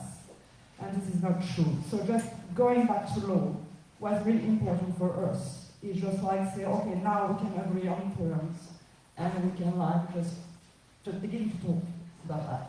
Actually, what I can witness is that when we started working on this topic, we thought, ooh, it's going to be difficult, because you all know these cases, we know these cases of people saying, oh, it's not so clear what happened, we don't really know, they were just flirting, or something was kind of nice or whatsoever. And when we started working, we realized how much the law was very, very useful. Yeah, actually there is absolutely no gray zone, as everyone is talking about. Just saying this is an excuse, just like, we don't know what we're doing, or you've got this thing between flirting and harassment, this is not a clear line. Going back to the law, we just showed you that actually this is two separate and very different things. So this was, I think, the first thing we wanted to do by just putting all the articles in the white paper, just saying to everyone, you know what we are talking about now. And after that, we think it was like important because it allowed people to know their responsibilities, and I'm talking about the employer here, and to know the rights, and I'm talking about the employees. And it's really important to know what you have to do when you're an employer and what you're entitled to ask when you're an employee. So it was the first thing, because it's not that easy, but when you can read what are the risks you do just anchor when you're just trying to have this kind of behavior, you just like maybe discourage a lot of people just to make some what they call a joke or something like this. So it was really important for us just to be sure that everyone knows about their rights and responsibilities. And I think we're going to talk about that with now a guest about the CNC all this kind of training, because it is really important to know that employers' responsibilities are under employment law. And that means that knowing the law, know that you have to formalize a position when you're an employer on the set, especially when you're just working in the specific fields where it's a lot of freelancer actually, and just being able to formalize every time that you don't want any of this kind of behavior to happen, that is a zero tolerance set, and that you're going to address everything is really important for the people to know that. And this is, I think, what the CNC training is just maybe making people knowledge about that, because when you're just a small production firm, you don't know all the responsibilities you are under by the law action. So I think it's really important to know that. So actually, the law helps us just to say, this is what you have to say, and this is how you are just to be a responsible employer. So this is why we wanted first to adopt the law. So the White Book reminds the law, also proposes specific lines that you can put in the contracts with the crew members so we can sign it. There's this idea of having a solemn meeting, reminding the law to the producers. And I think Jennifer Smith is with us, because I would like, it would be really very interesting to hear. Hello, Jennifer. Hi. Hi. I know you were much ahead of us when you started working on sexual harassment and bullying and violences. And I would like to know what were the first steps that you took when you decided to tackle these issues. Thank you so much for inviting me to join your discussion today. It's a really important conversation, and we're pleased to share where we've got to in the UK. I don't think for one moment that we have all the answers or we have all the preventative measures in place that we need to get to, but I think we've made some strides forward which have been helpful, I think, in ensuring that this conversation is firmly within the dialogue of how the industry works, and that that conversation is a permanent dialogue, and that we are continually trying to do better. The work originated as a response to the allegations against Harvey Weinstein in 2018. And we worked extensively with BAFTA, our friends and colleagues at BAFTA, to bring the industry together, all of the unions, significant production companies, industry organisations, and did a lot of research with freelancers working in the industry about what they wanted to see. And what was very clear to us was that there is a real missing part of policy and process to enable people to safely report allegations and conduct an investigation in a proper way. So what we did is we looked at the law, we worked with an organisation called ACAS, which supports workers in the UK about their employment rights. We brought them in to do some training, and we galvanised some guidance and principles that takes all the relevant elements of your liability as an employer and your rights as a worker and put them in one place. And what the BFI have done is made those contractual for our productions. So they're embedded in our contracts, and that gives us a really useful framework and point of reference in terms of behaviours. The comments you made earlier were absolutely right and completely relevant. There is no grey. But now we have a framework that we can point to that is contractual for our producers when we're making films, and that's really, really helpful. If you'll allow me just to continue a bit longer, I'd like to tell you also about some of the work we're doing about having a preventative start, having an actual person on set who is paid as a safeguarding and wellbeing facilitator. This is a new role, and again we've piloted it on BFI funded productions, but it's working really well. And our interventions have all been survivor-led, so we're talking extensively to people who very unfortunately have had these experiences and saying, what can we do better? How can we make you feel protected? What needs to be in place to stop this from happening? And the research that's come back and the conversations we've had have been overwhelmingly positive about having a person who is trained, who can deal with issues in real time. And so they're mitigating conflict, they're raising the issues, they're diffusing it, or they're taking appropriate action to take further. So there's accountability and consequences really, and that's being led by a role on set. And they're also helping us embed the guidance and principles that I referenced. So you have somebody that helps really lift them on the ground. The bit that is a very live discussion for us at the UK at the moment is about an independent reporting body, and that's a conversation that the BFI are in at the moment with our peers and colleagues in the wider industry about, is there something that's missing here around reporting very complex cases or historical allegations, or where people feel like they've been to their production company and it wasn't a BFI funded film and the guidance and principles weren't in place, or that their allegation was not suitably dealt with, but for whatever reason they do not feel like they want to go to the police, or it's not a criminal matter. There are some legal complexities for us in the UK, so there is no legal definition of bullying in the UK. We have the Equality Act, which is a great piece of legislation that we quote in the work that we've done. But equally there are provisions in there for freelancers which have become dormant provisions, and we are advocating for those provisions to come back into law. So there's quite a lot of work to be done around what happens on the ground, what happens from a policy and legislative change process, and really investigating how we look at reporting mechanisms and whether that's something that could be a missing part of this conversation that we need to address. I'm sorry, I can't see you. I can see your logo, but I can't read the room, I'm afraid. So you have to tell me to be quiet at a relevant moment. No, we're fine. Great, Listening to thank you. No, we're fine listening to you. It's very inspiring, also because there, I think you mentioned quite a few initiatives or ideas that we have been also playing around with.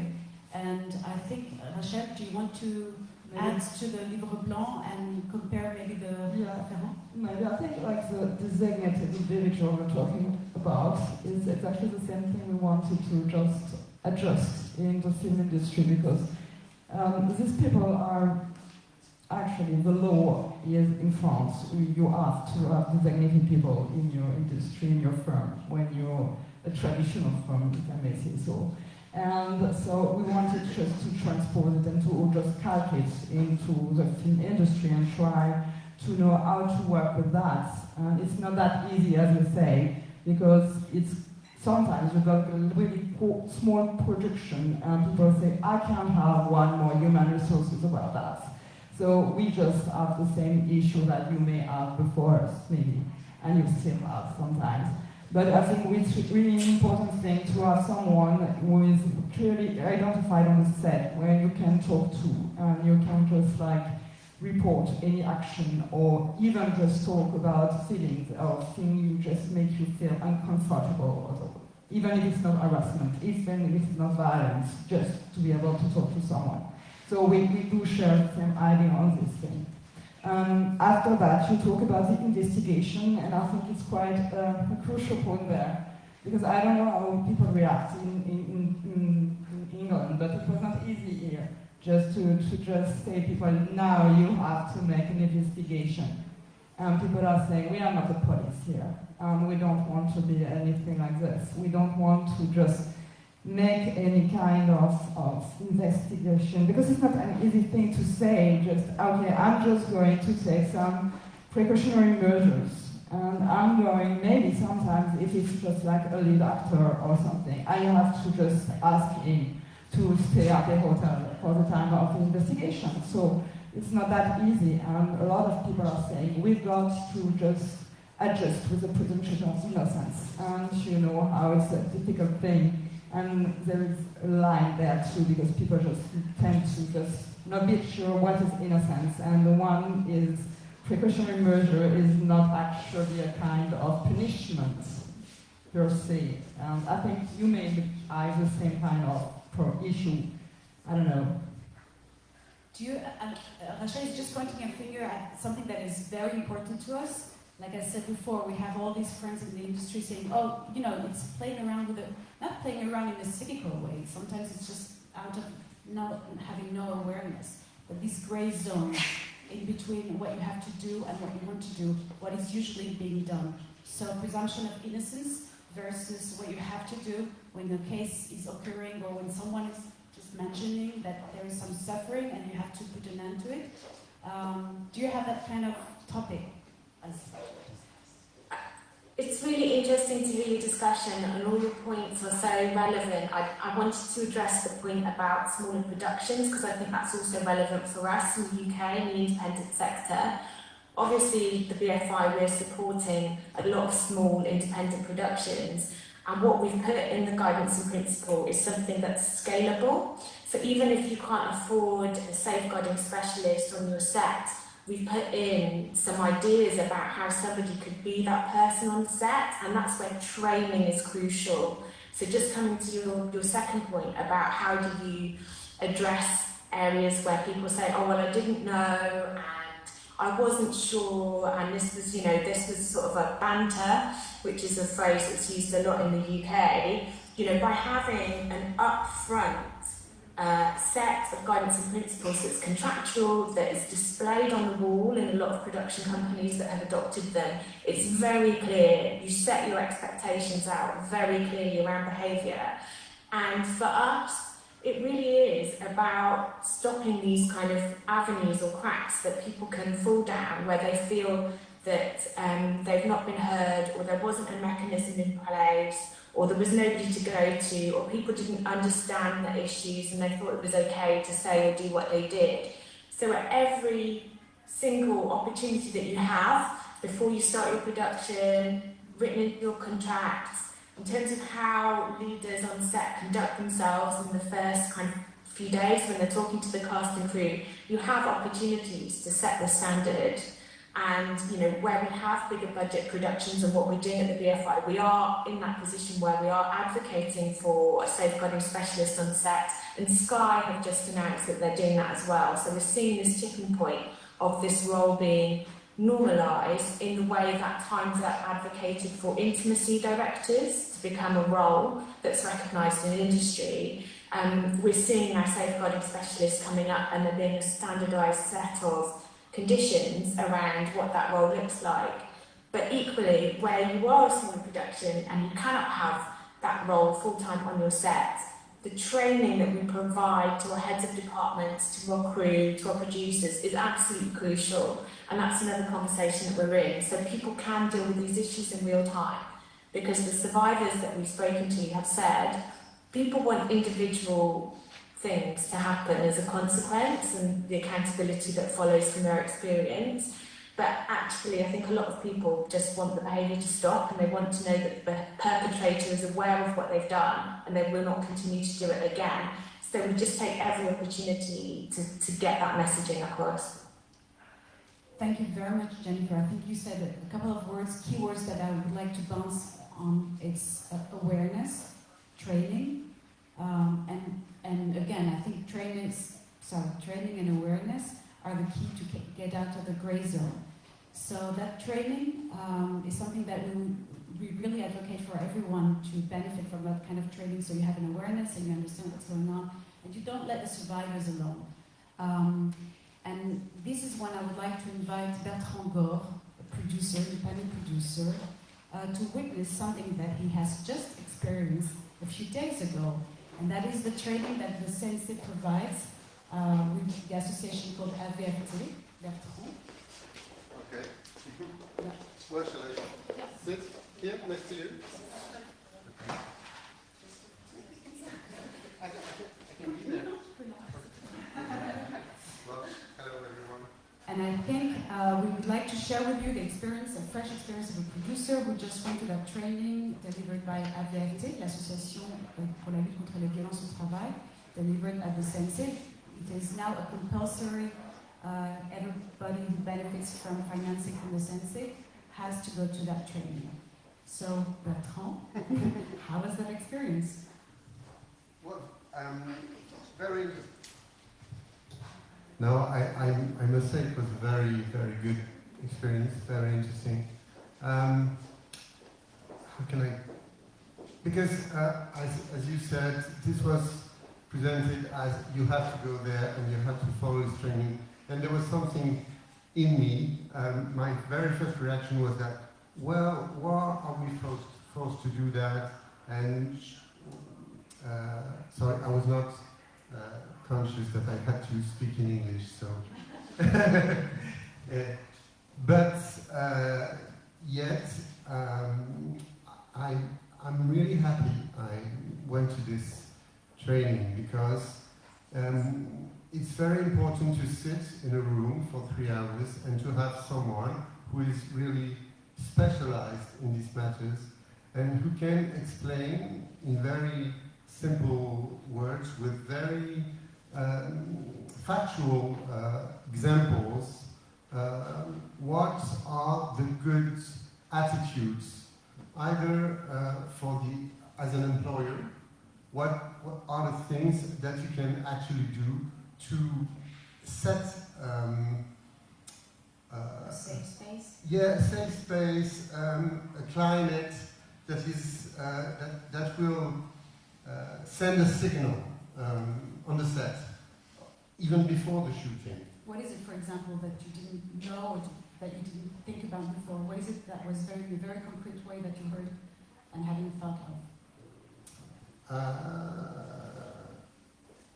No, I mean, it's not like I didn't know this thing in particular. It's more a general feeling of we have to raise as employers and also as human beings and as men the level of consciousness on these subjects. You know, it's also a question of general vigilance, I would say.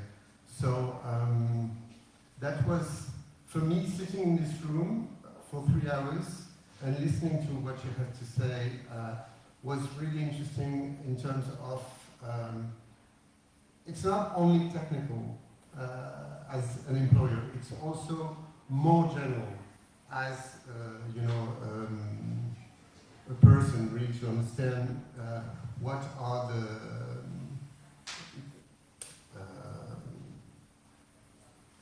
as I said, to make sure that the climate is, safe enough for everyone on the set. So how would you do a safe environment? How would you bring a good climate on the set?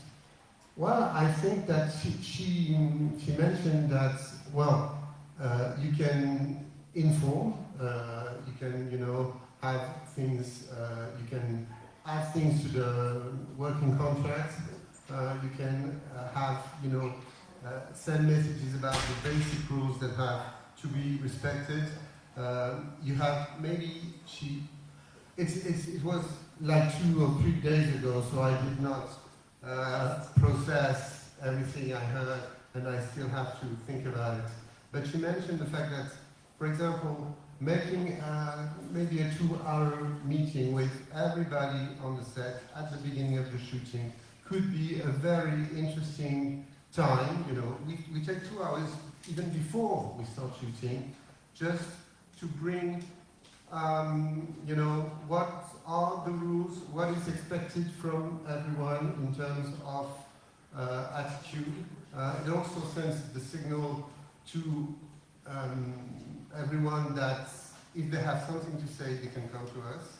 It also sends a signal, I think, to all the people that may, have inappropriate attitudes, that this is not a place where there will be no vigilance at all.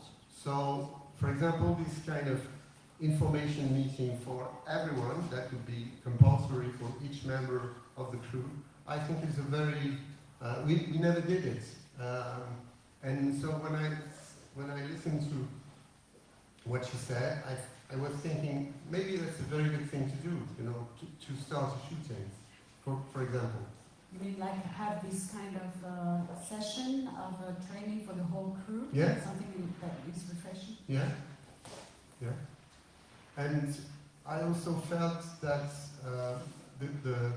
this training, this three-hour training, it was very interesting for us as employers, very interesting because, you know, it's, as I said, there are legal, you know, information, legal, what the definitions of what is harassment, what's the perimeter of what can be considered as sexual harassment, and what is your responsibility as an employer to, you know, to protect, to recueillir la parole, to collect the words of the people who may have been victims, to proceed in terms of inquiries also, either yourself or, you know, you can have also, you can, comment dire, avoir recours à, you can ask, you know, someone to do it, someone independent from yourself, which is actually the best way to do it. But I think it's also important, it would be important for each member of the crew, I mean, not only us as employers, because we're not the only one involved. I think it would be important for each person working on a set to attend this kind of training.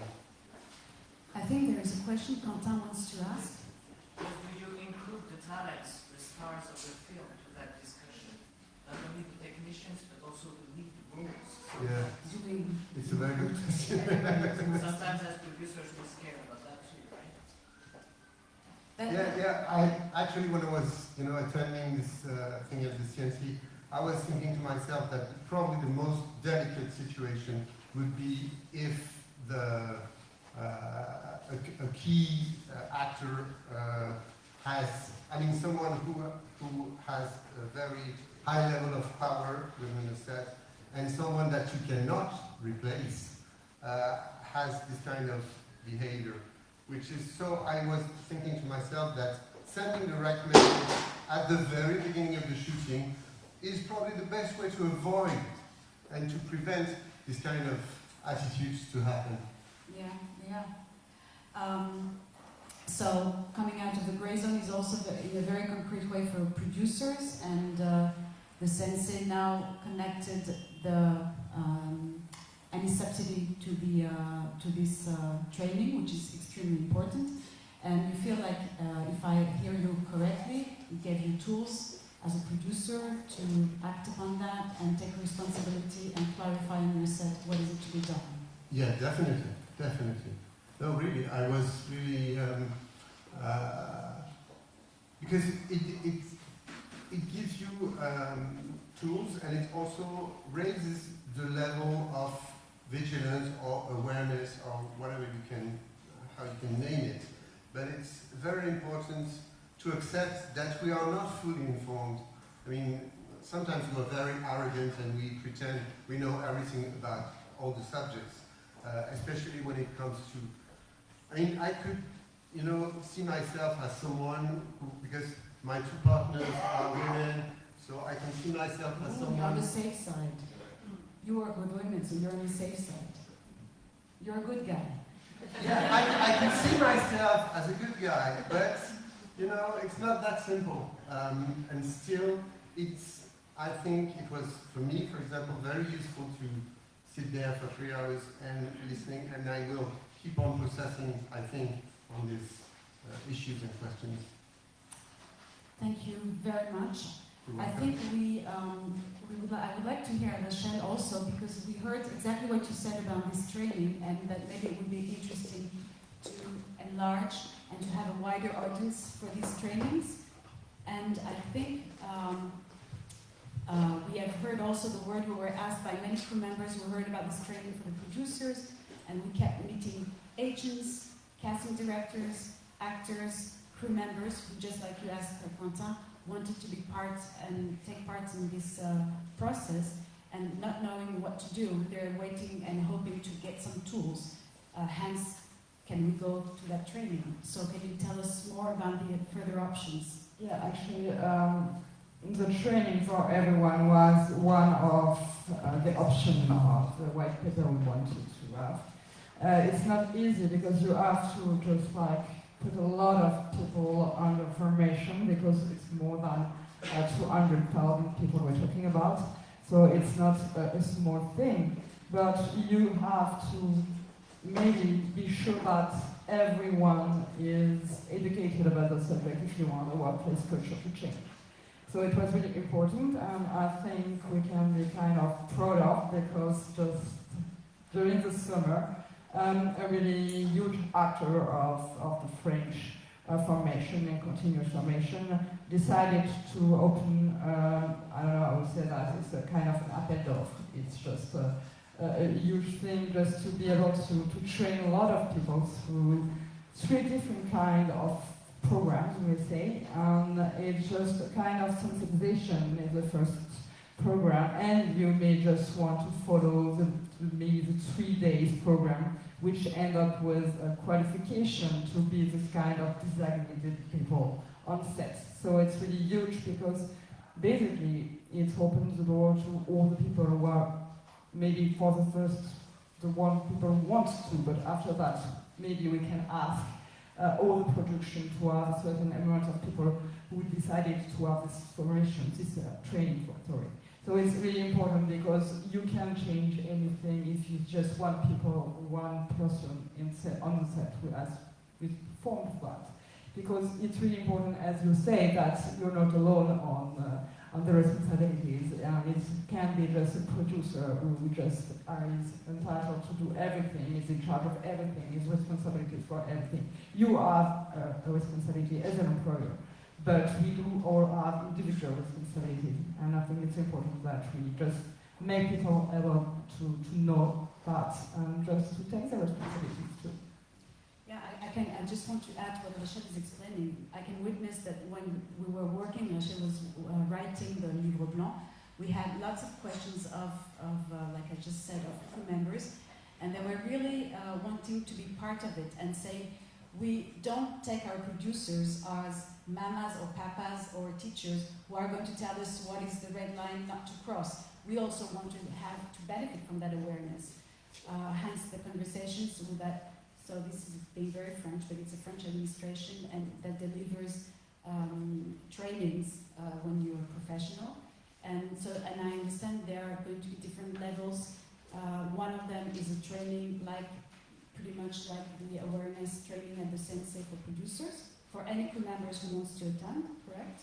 And I think there's another layer also that is going to address another need on the set. Yeah, actually it's trying just how people want to get involved into that, because you just can't designate someone to do that. You know, you can say to someone, people, you have to do that. So, because when you have this position on the set, you must be prepared to have very kind of emotional things to come to you. People are going to come to you as a victim or as witnesses, and you have to be prepared for that. So we got like 3 kind of programs. So the first one, sensitization about the subject, and after another one, it's 2 days, actually gives you more information and gives you more like psychological insights to know how to address a problem. And the last one is if you want to just be part of the thing, because if I just have to say this, to be more precise, when you're an employer, the law just asks you to do that. You have to be prepared to have an investigation. That means that you have to have a kind of procedure. And for this procedure, you have to ask the designated employee to help you to do that, because he has to be aware of that. And so the last program, the full program, is just helping you to do that too. It's not the designated program, it's a kind of small designated program, but it's for people who want to be part of the thing. You can ask everyone to do that. You can ask everyone to be aware of what's happening and what harassment is and what the law says, but you can ask everyone to take this position and to be able to just listen to people. It's really a huge task. So some people are really just like with goodwill and want to do that. They feel they can manage that. And for those people, this kind of programs just exist. Yes. So it's interesting because I think Jennifer was telling you about these extra crew members who was responsible for taking that hat on and load on to be there for the crew members. And for now in France, it's also compulsory on shootings that there would be a crew member, but who's already part of the crew, to be that witness. Hence, this training, specific training for that person, because the load can be heavy and can be very difficult, and it's important to help them to be part of that. And for now, it's out of goodwill. People are improvising this role, and we think they need that training. It will make a huge, probably a huge difference. Quentin has another question. Do you think that it's better that this person is a woman, or can it be a man? For women to come and talk to that person? Well, we don't have an answer for everyone, and we're still looking into it, and I think experience will teach us a lot more than whatever we will be saying for now. For now, when we were working on the Livre Blanc, and when we met with the unions, with the producers union, the directors union, the writers union, the crew members unions, it seemed like the main issue is not so much about a man or a woman. It's about, like Jennifer really pointed it out, it's about feeling in a safe place to talk and be able to talk to someone. So it's not only about men or women, it's about also maybe being trained, maybe having that kind of sensibility, many maybes. So it's a kind of a thin road, and that, thank you very much, because that's taking us to the next point. We also know that it can be a crew member or someone who's specific, like Jennifer mentioned in the UK. But sometimes you can have someone who's very, very good and well-hearted and out of goodwill, and still the crew members who are facing harassment or violence or feel uneasy may not feel comfortable enough to talk to that referent. So there is another option, and that's very something that I would like to invite Caroline Regard, Head of Communication of Audience, to come and explain us what is it that you have created and how does it work?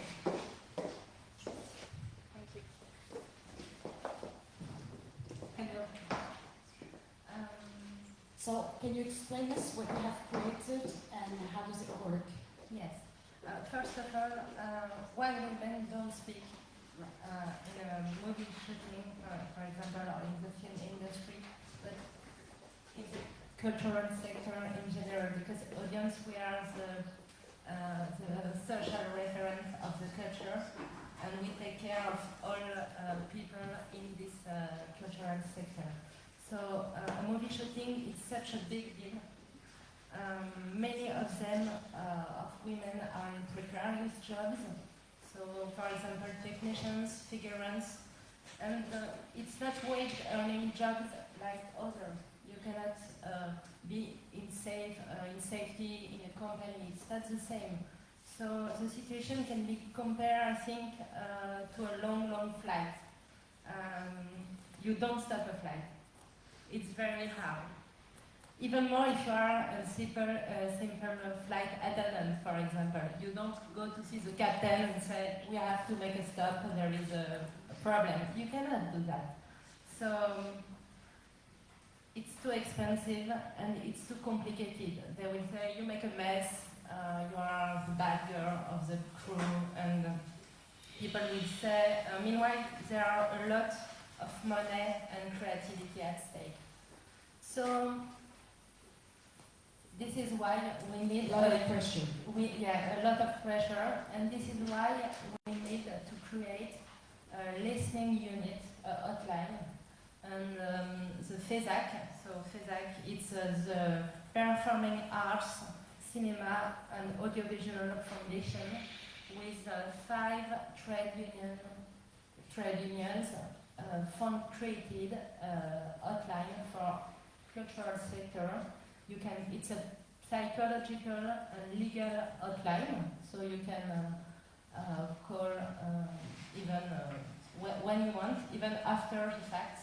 So you can call 1 year, for example, 60% of the victims call us 1 year after the facts. So it's a very impressive. Yeah, it's a big fact.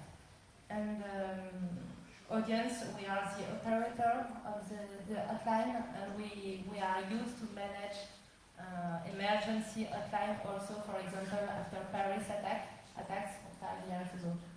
We did one outline.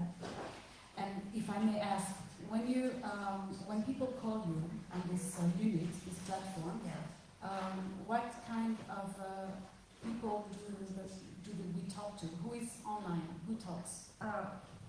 First of all, it's a social assistant, and then it's lawyers for the legal outline, and psychologists for the psychological outline. And the French ministry with the CNC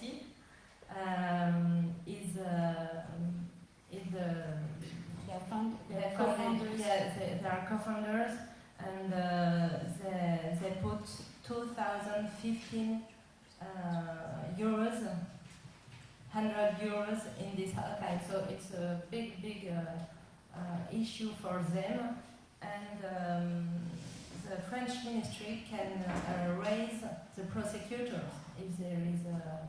So that's a very key process. It means that anyone who feels uncomfortable, not knowing whether there is a harassment or not knowing if you are witnesses, if you are a witness, you can call the outline. And then the prosecutor can be seized directly by the hotline. Yeah. So maybe we have a little hope also for justice to be a little faster. Yes, I hope. Thank you very much. Is there anything else you want to add about the hotline? No, it's okay. We have flyers, so you can take flyers and please do about it around you. Please do. Thank you very much, Caroline.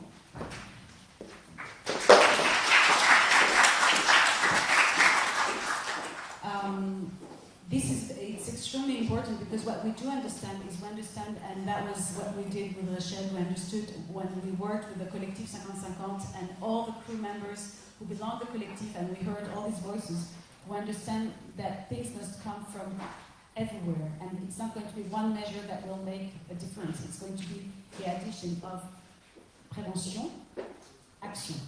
Prévention, réaction.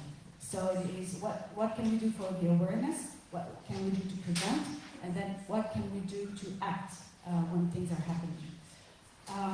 And what we also understand is that we were talking about the gray zones, we were talking about awareness, we were talking about maybe feeling safe about what you have to do when you have to do something. So Bertrand witnessed the training that he had at the CNC that gives a tool to the producers, a kind of a guideline, and that is very strong and very useful. And again, crew members are asking for the same thing. So out of all these lessons that we're learning and still learning, and it may evolve, but we have also decided to gather together with all the unions and people who work with producers, crew members, and I would like to invite Louise Lebec to join us. Louise Lebec is working with the SPI, the Independent Producers Union, and she's responsible for the social issues, and she's also a member of something called, you're going to love that, CCHSCT, which is a committee. You're going to explain this, what is CCHSCT and what is it we do together? Thank you. Yes, the CCHSCT is a special joint committee whose purpose is to treat matters related to working conditions and workers' safety on the film set. And it gathers both producers' unions and workers' unions. So we discuss regularly about these matters. And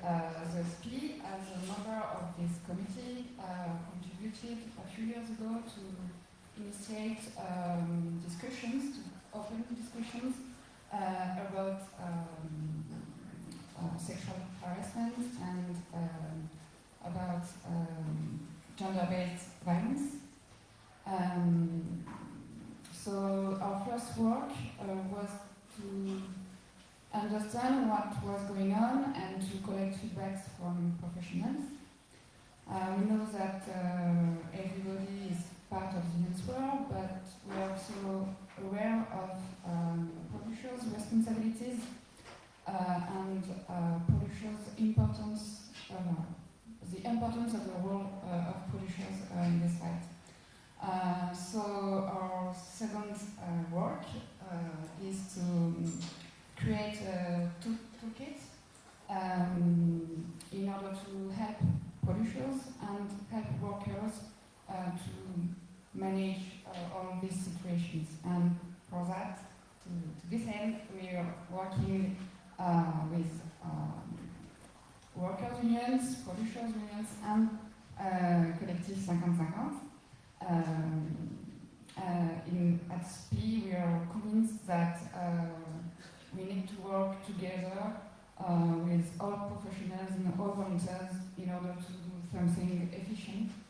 So the skill toolkit. Can you tell us what is in the toolkit? Yes. The aim is to improve information and awareness raising. So, for example, we're working on standard clauses for employment contracts. We're working on posters for the workplaces, flyers listing all the legal texts that can be used by workers or by publishers, things like that. Then we are working also on the part of risk assessment and risk prevention. That's the very important part. So we are working on a kind of index for publishers to help them to identify the risk factors and to identify what measures they can put in place in order to have a safe place at work. And the third part is more related to cases management. So it's for workers and for publishers. We are working on sheets like what should I do when I am a victim? What should I do when I am a witness? Who can I call for help? How can I make a complaint? And also for publishers, what should I do when an employee comes to tell me something about sexual harassment situation? What is the procedure I should follow? This kind of thing. So it's a very, very little part of all the work that has been done for a few years, but I hope it will really help workers and publishers to improve the safety of workplaces. The reason we asked Louise to come is because we're thrilled, really thrilled, just like there is this platform, the Audios platform, that is a real tool, down to earth, people can just call it. We're thrilled that all the unions together, and it's the speed, and it's also, there are film and television unions that are gathering for that, and then the CCHT is doing this with the UBC, the SPI, the SPA, just name it. We have lots of unions, this is France. But it's thrilling that it's going to be, everybody's going to be on the same page in terms of tools. Because if there were going to be different tools, we knew it was going to add to that gray zone. Who is right, who is wrong, how should I do? So at last, this is going to bring everybody on the same page and make it easier for the producers who have to run the responsibility and for the crew members to know how to act when it's needed. There is a question. I was thinking about the film festivals. In most of them, we've got harassment reference, and as far as I know, nothing is proposed to this reference. To have a proper training That is so right. That is so right. And that is, I think, what Rachel was explaining earlier. That's also why we're so, I mean, the momentum is really interesting. The momentum is really interesting because we had tools in mind and we spoke with quite a lot of different bodies, public bodies or associations, and everything is now in process. And what Rachel was explaining earlier about the AFDAS promoting, now they're going to put together some training. One of the training is really meant to be there for the referent. Because it's what we were talking about earlier. It could be a heavy load, it could be psychologically very difficult. You have to be delicate, you have to be able to listen, you have to be able to advise properly and not act instead of not have wild guess about the situation, just be there with a proper attitude. So it requires a lot of training, and this is, I think, something that is really important that is going to be put together. And it's even more important because what Louise was referring to was also that pressure that you have on the set, the pressure that you have also, of course, on the festival because it's a short amount of time. That on the shooting, every day has a cost. I'm a producer, but there are many producers in the room. We know the cost of every day. And probably that is also something that we heard a lot by the survivors. It's that, people were told, it's only going to last another few days. We'll be there for you. We won't leave you alone with that person. So everybody tries to kind of, in a way, be there in a friendly way. But the friendly way is not the proper way because it's not about addressing the issue properly. But the pressure on films, of course, is directly connected to the timetable. You have to shoot, you have a day where you have a set, you have the actors, you have all different sorts of things. So if you have to stop your shooting for a day or two because you need to fire someone or put him aside and hire someone else, find a way of reorganizing your shoot, you're in troubles. It's a heavy, heavy, heavy pressure. Therefore, we are pretty thrilled, excited, and happy that insurance company decided to be part of the process and to be part of finding solutions. And Hugo Bhebhe was asked by the Sensei to go around insurance company and see what they could do.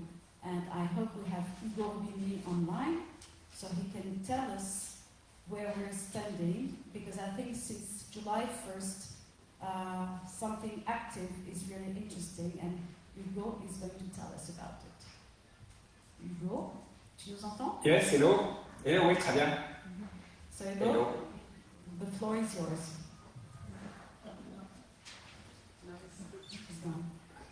Hugo? Yes, so you want me to start? On aimerait beaucoup. We will be very happy to hear what you can tell us about these insurance companies stepping into the process. Of course, first you have to excuse my accent because I've been talking for a long time. Anyway, so what we did is, so we are insurance brokers, which means that we are intermediary between insurance companies and production companies specialized in film business. So we have been asked 8 months ago, by the CNC to work on a product whereby we could include a clause which would cover some a kind of claim for us, which means there is an incident whereby some people of the crew have been arrested, but I don't know how you say it precisely, and they were looking coverage to pay in case the shooting was stopped because of a problem of that nature. So we went to the different market we are using, which is traditional companies, and they all declined. They said, no, this is too dangerous, we don't want to commit ourselves in this kind of risk, we are not interested. And look, we have met a year ago some mutual insurer we met through the CNC contacts, and were able to help us in the time of the COVID crisis, and who offered some coverage to help the shooting to go back on the business, offering some COVID coverage. So they were very active, and they came into that market who they did not know, and they are now a very good partner. And in this, like you said, relationship, a new relationship with them, we came back to them and said, look, this is a problem. We can't have any answer from the insurance companies, the traditional insurance companies. We need you to help us on that matter. That was after I went to see the trainings organized by the CNC at the time. It was very well done. This is a 4-hour training. I'm sure you mentioned it. And I realized how painful it was to have to face this situation and not to have a proper answer talking about insurance. So we have convinced them, and they are okay now to provide a cover up to 500,000 euros or 5 days of interruption of the shooting. And this coverage is automatically given in the condition of the policies with no additional premium, which means that it is included as a package. And as today, they are the only one who do this kind of thing. So we're very happy, and this is effective from the 1st of July. This is the situation more or less. This is absolutely brilliant. Thank you very much. Yes, you understood more or less what Do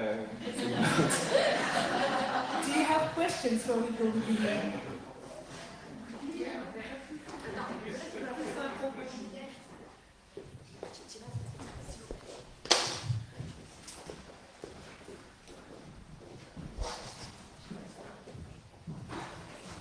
Hi, I'm Anastasia. I'm a journalist for Halifax. Just to start with, I didn't get the amount of the coverage, so you can just see back. The amount, I get the 5 days, and what was the amount in the quote? Hugo, est-ce que tu peux nous rappeler exactement la couverture proposée par les assureurs? Absolument. Alors, the coverage is as such. You need to have the victim who goes to the police to make statement saying this is what happened to me in that shooting. Okay. Then this is the first thing. The second thing is that the production company has to declare to the Procureur de la République that there is a problem on the shooting. On that basis, the coverage is granted, which means that underwriters, insurers, if you prefer, will pay the delay that it takes to go back on business and to go back on the set and work again. So it's up to 5 days of interruption, if you want. And in count for the time being, this is the first step. For the time being, we limited coverage up to 500,000 euros. The thing is that no one has done that risk before, but this is the first attempt to give an answer. And I hope that next year or in the 2 years' time, I will be able to provide 1 million euro coverage and 10 days maybe. But we have to start it somewhere. And as there is no statistic, there is nothing, we just have to guess and say, okay, we tried that average up to 500.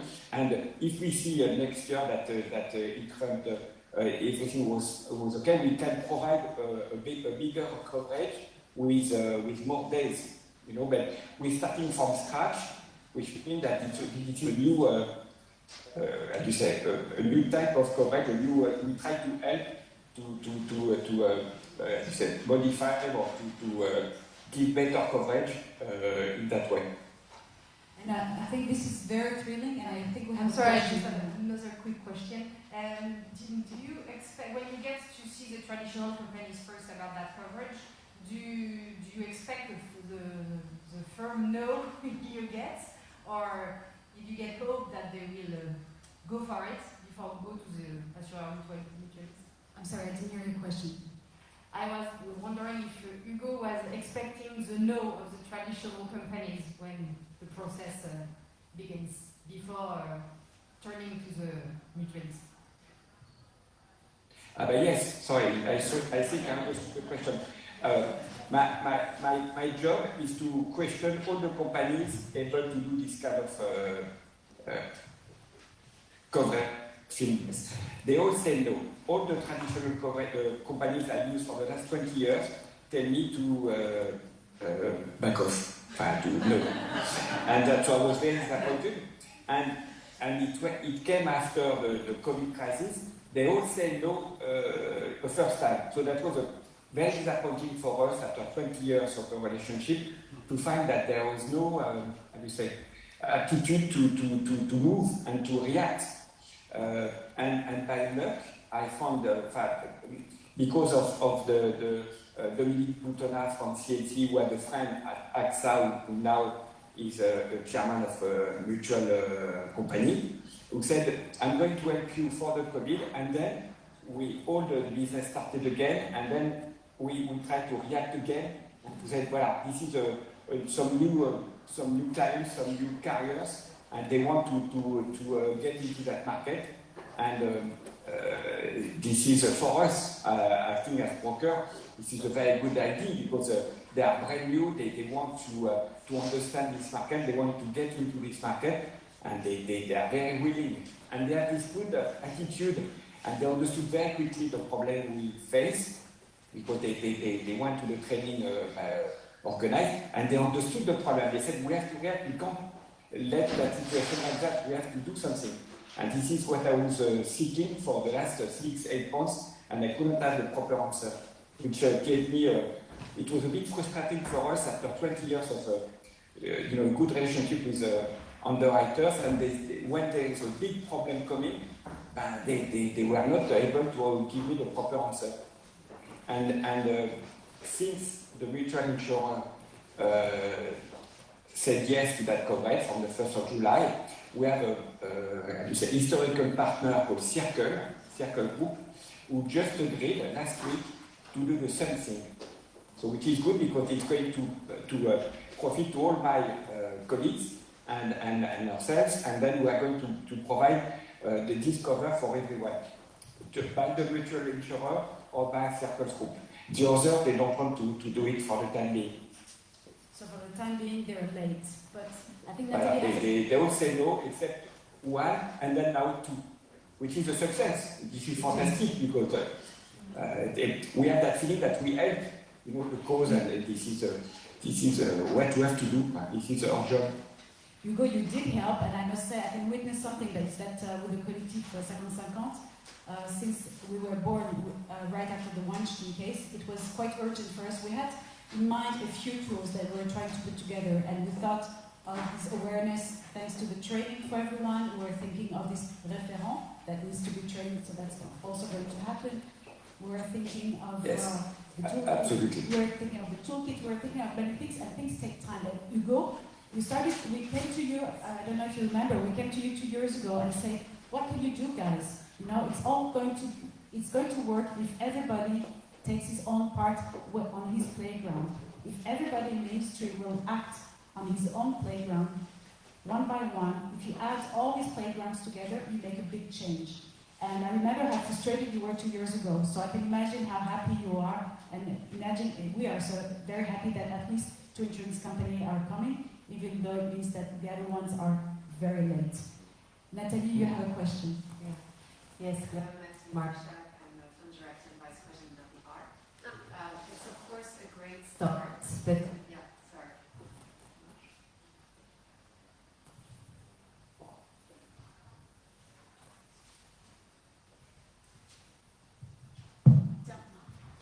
Yes, sorry, now it's working.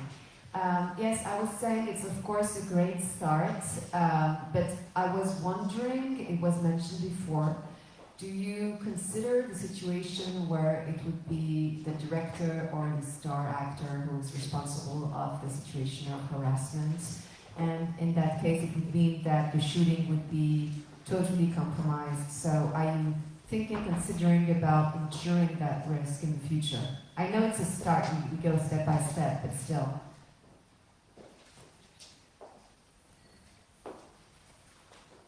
C'est pour moi la question. De préférence. Tu peux me le dire en français, pardon. Alors en français. Je disais, comme ça a été dit précédemment, c'est un super début, mais en fait, est-ce que à terme, si par exemple il y avait une situation sur un tournage où c'était le réalisateur ou l'acteur, la star, qui était responsable du coup du harcèlement et que le tournage du coup devait totalement s'arrêter, est-ce que ça, c'est un risque à terme que vous pensez pouvoir assurer?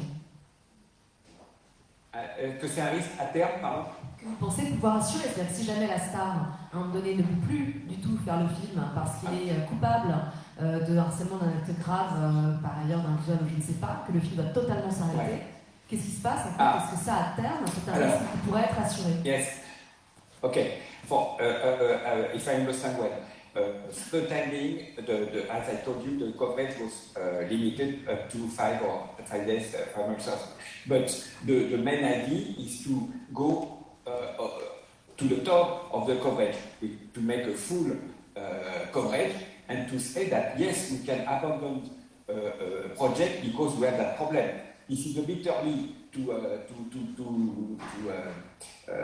as today, this is a bit early to provide this, but this is the aim. This is what I want to achieve. This is the first step, and I hope that next year or 2 years, in 2 years' time, I will be able to say to the producer, I understand the problem. This is a massive, issue. And if you want to abandon the project, I will understand, and you will be covered for this. As today, as I told you, this is too early, but this is what I want to obtain in the very next future, and the sooner the better. If it's really one of the main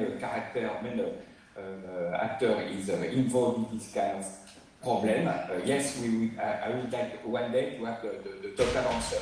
This is a partial answer, but this is the first victory, and we try to progress in that idea. That is very clear, Hugo. Thank you very much, because I think if I can make it clear also, working on sexual and sexist harassment and violence is not about pointing a finger at someone, it's not about shaming and blaming, it's about understanding that we are all responsible for the change to come.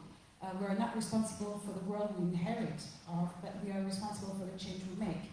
And we can make a change on our battlefield. You can always put a finger to someone else and tell, oh, you should be doing that. But what is it we can do? So we are thankful the insurance companies are joining the fight. And thank you, Hugo, for promoting that. Exactly. And we have not finished. And we are still on. No, thank you. It's great.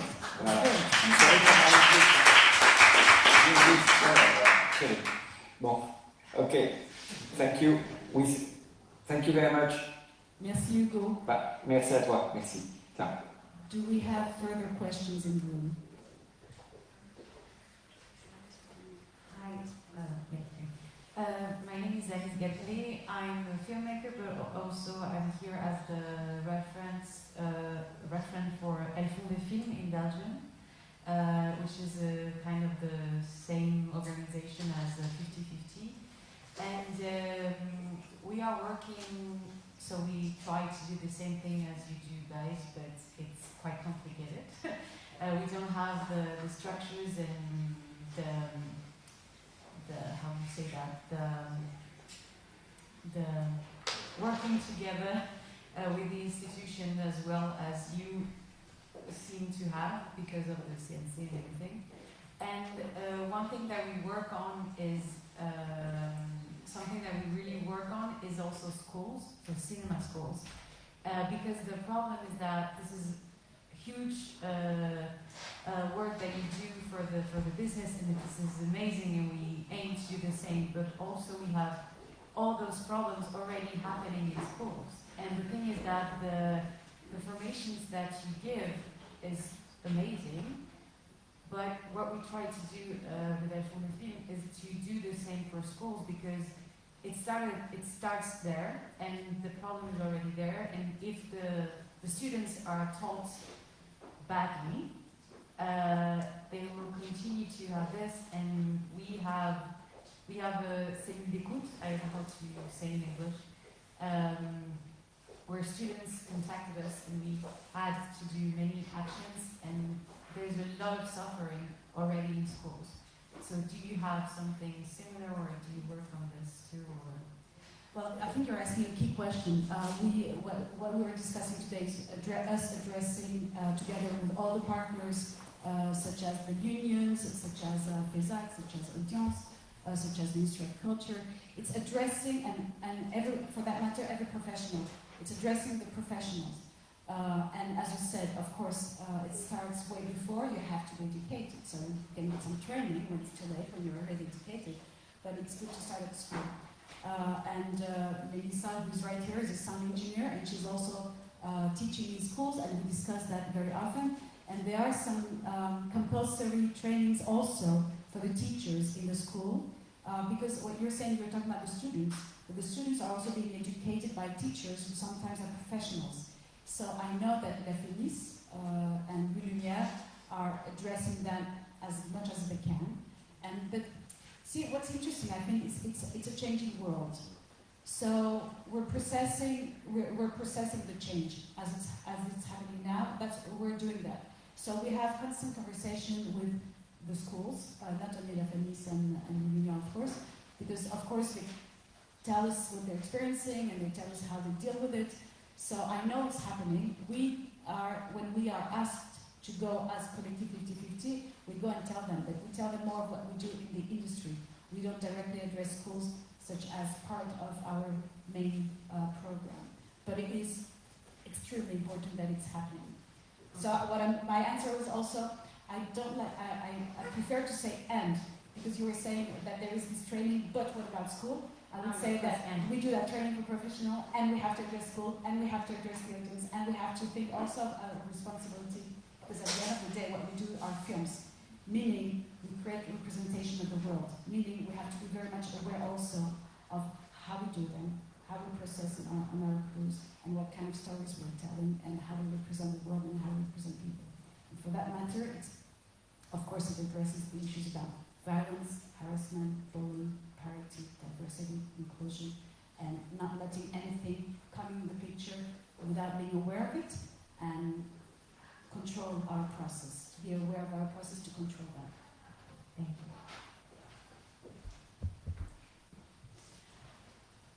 Thank you very much. I think we are done for the morning. Thank you very much for being here. And I hope, I'm sorry we didn't interact enough and we didn't hear enough of you, but I do hope that in the coming years, since we're going to keep working on these topics, we can have these conversations with all the groups, with all the initiatives that you're having. We need to hear yours to become better, and we hope we can also help you to put together some initiatives. And we will be very excited and thrilled to update you with the insurance, with Jennifer. I hope we will interact also in the coming year to have common interactions, and we can come together next year in Cannes with many great news. So thank you all, and let's have a drink.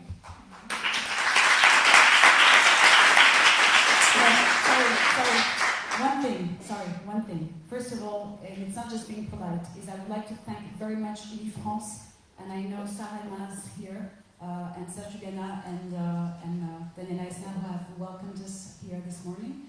I would like to thank all the partners that we work with abroad in France. I would like to thank the crew, Fanny de Casimaker, who is our key member, and all the crew, Tassilo, Cristiano is probably outside, Louise, and Sarah. And I would like to, Cristiano is here.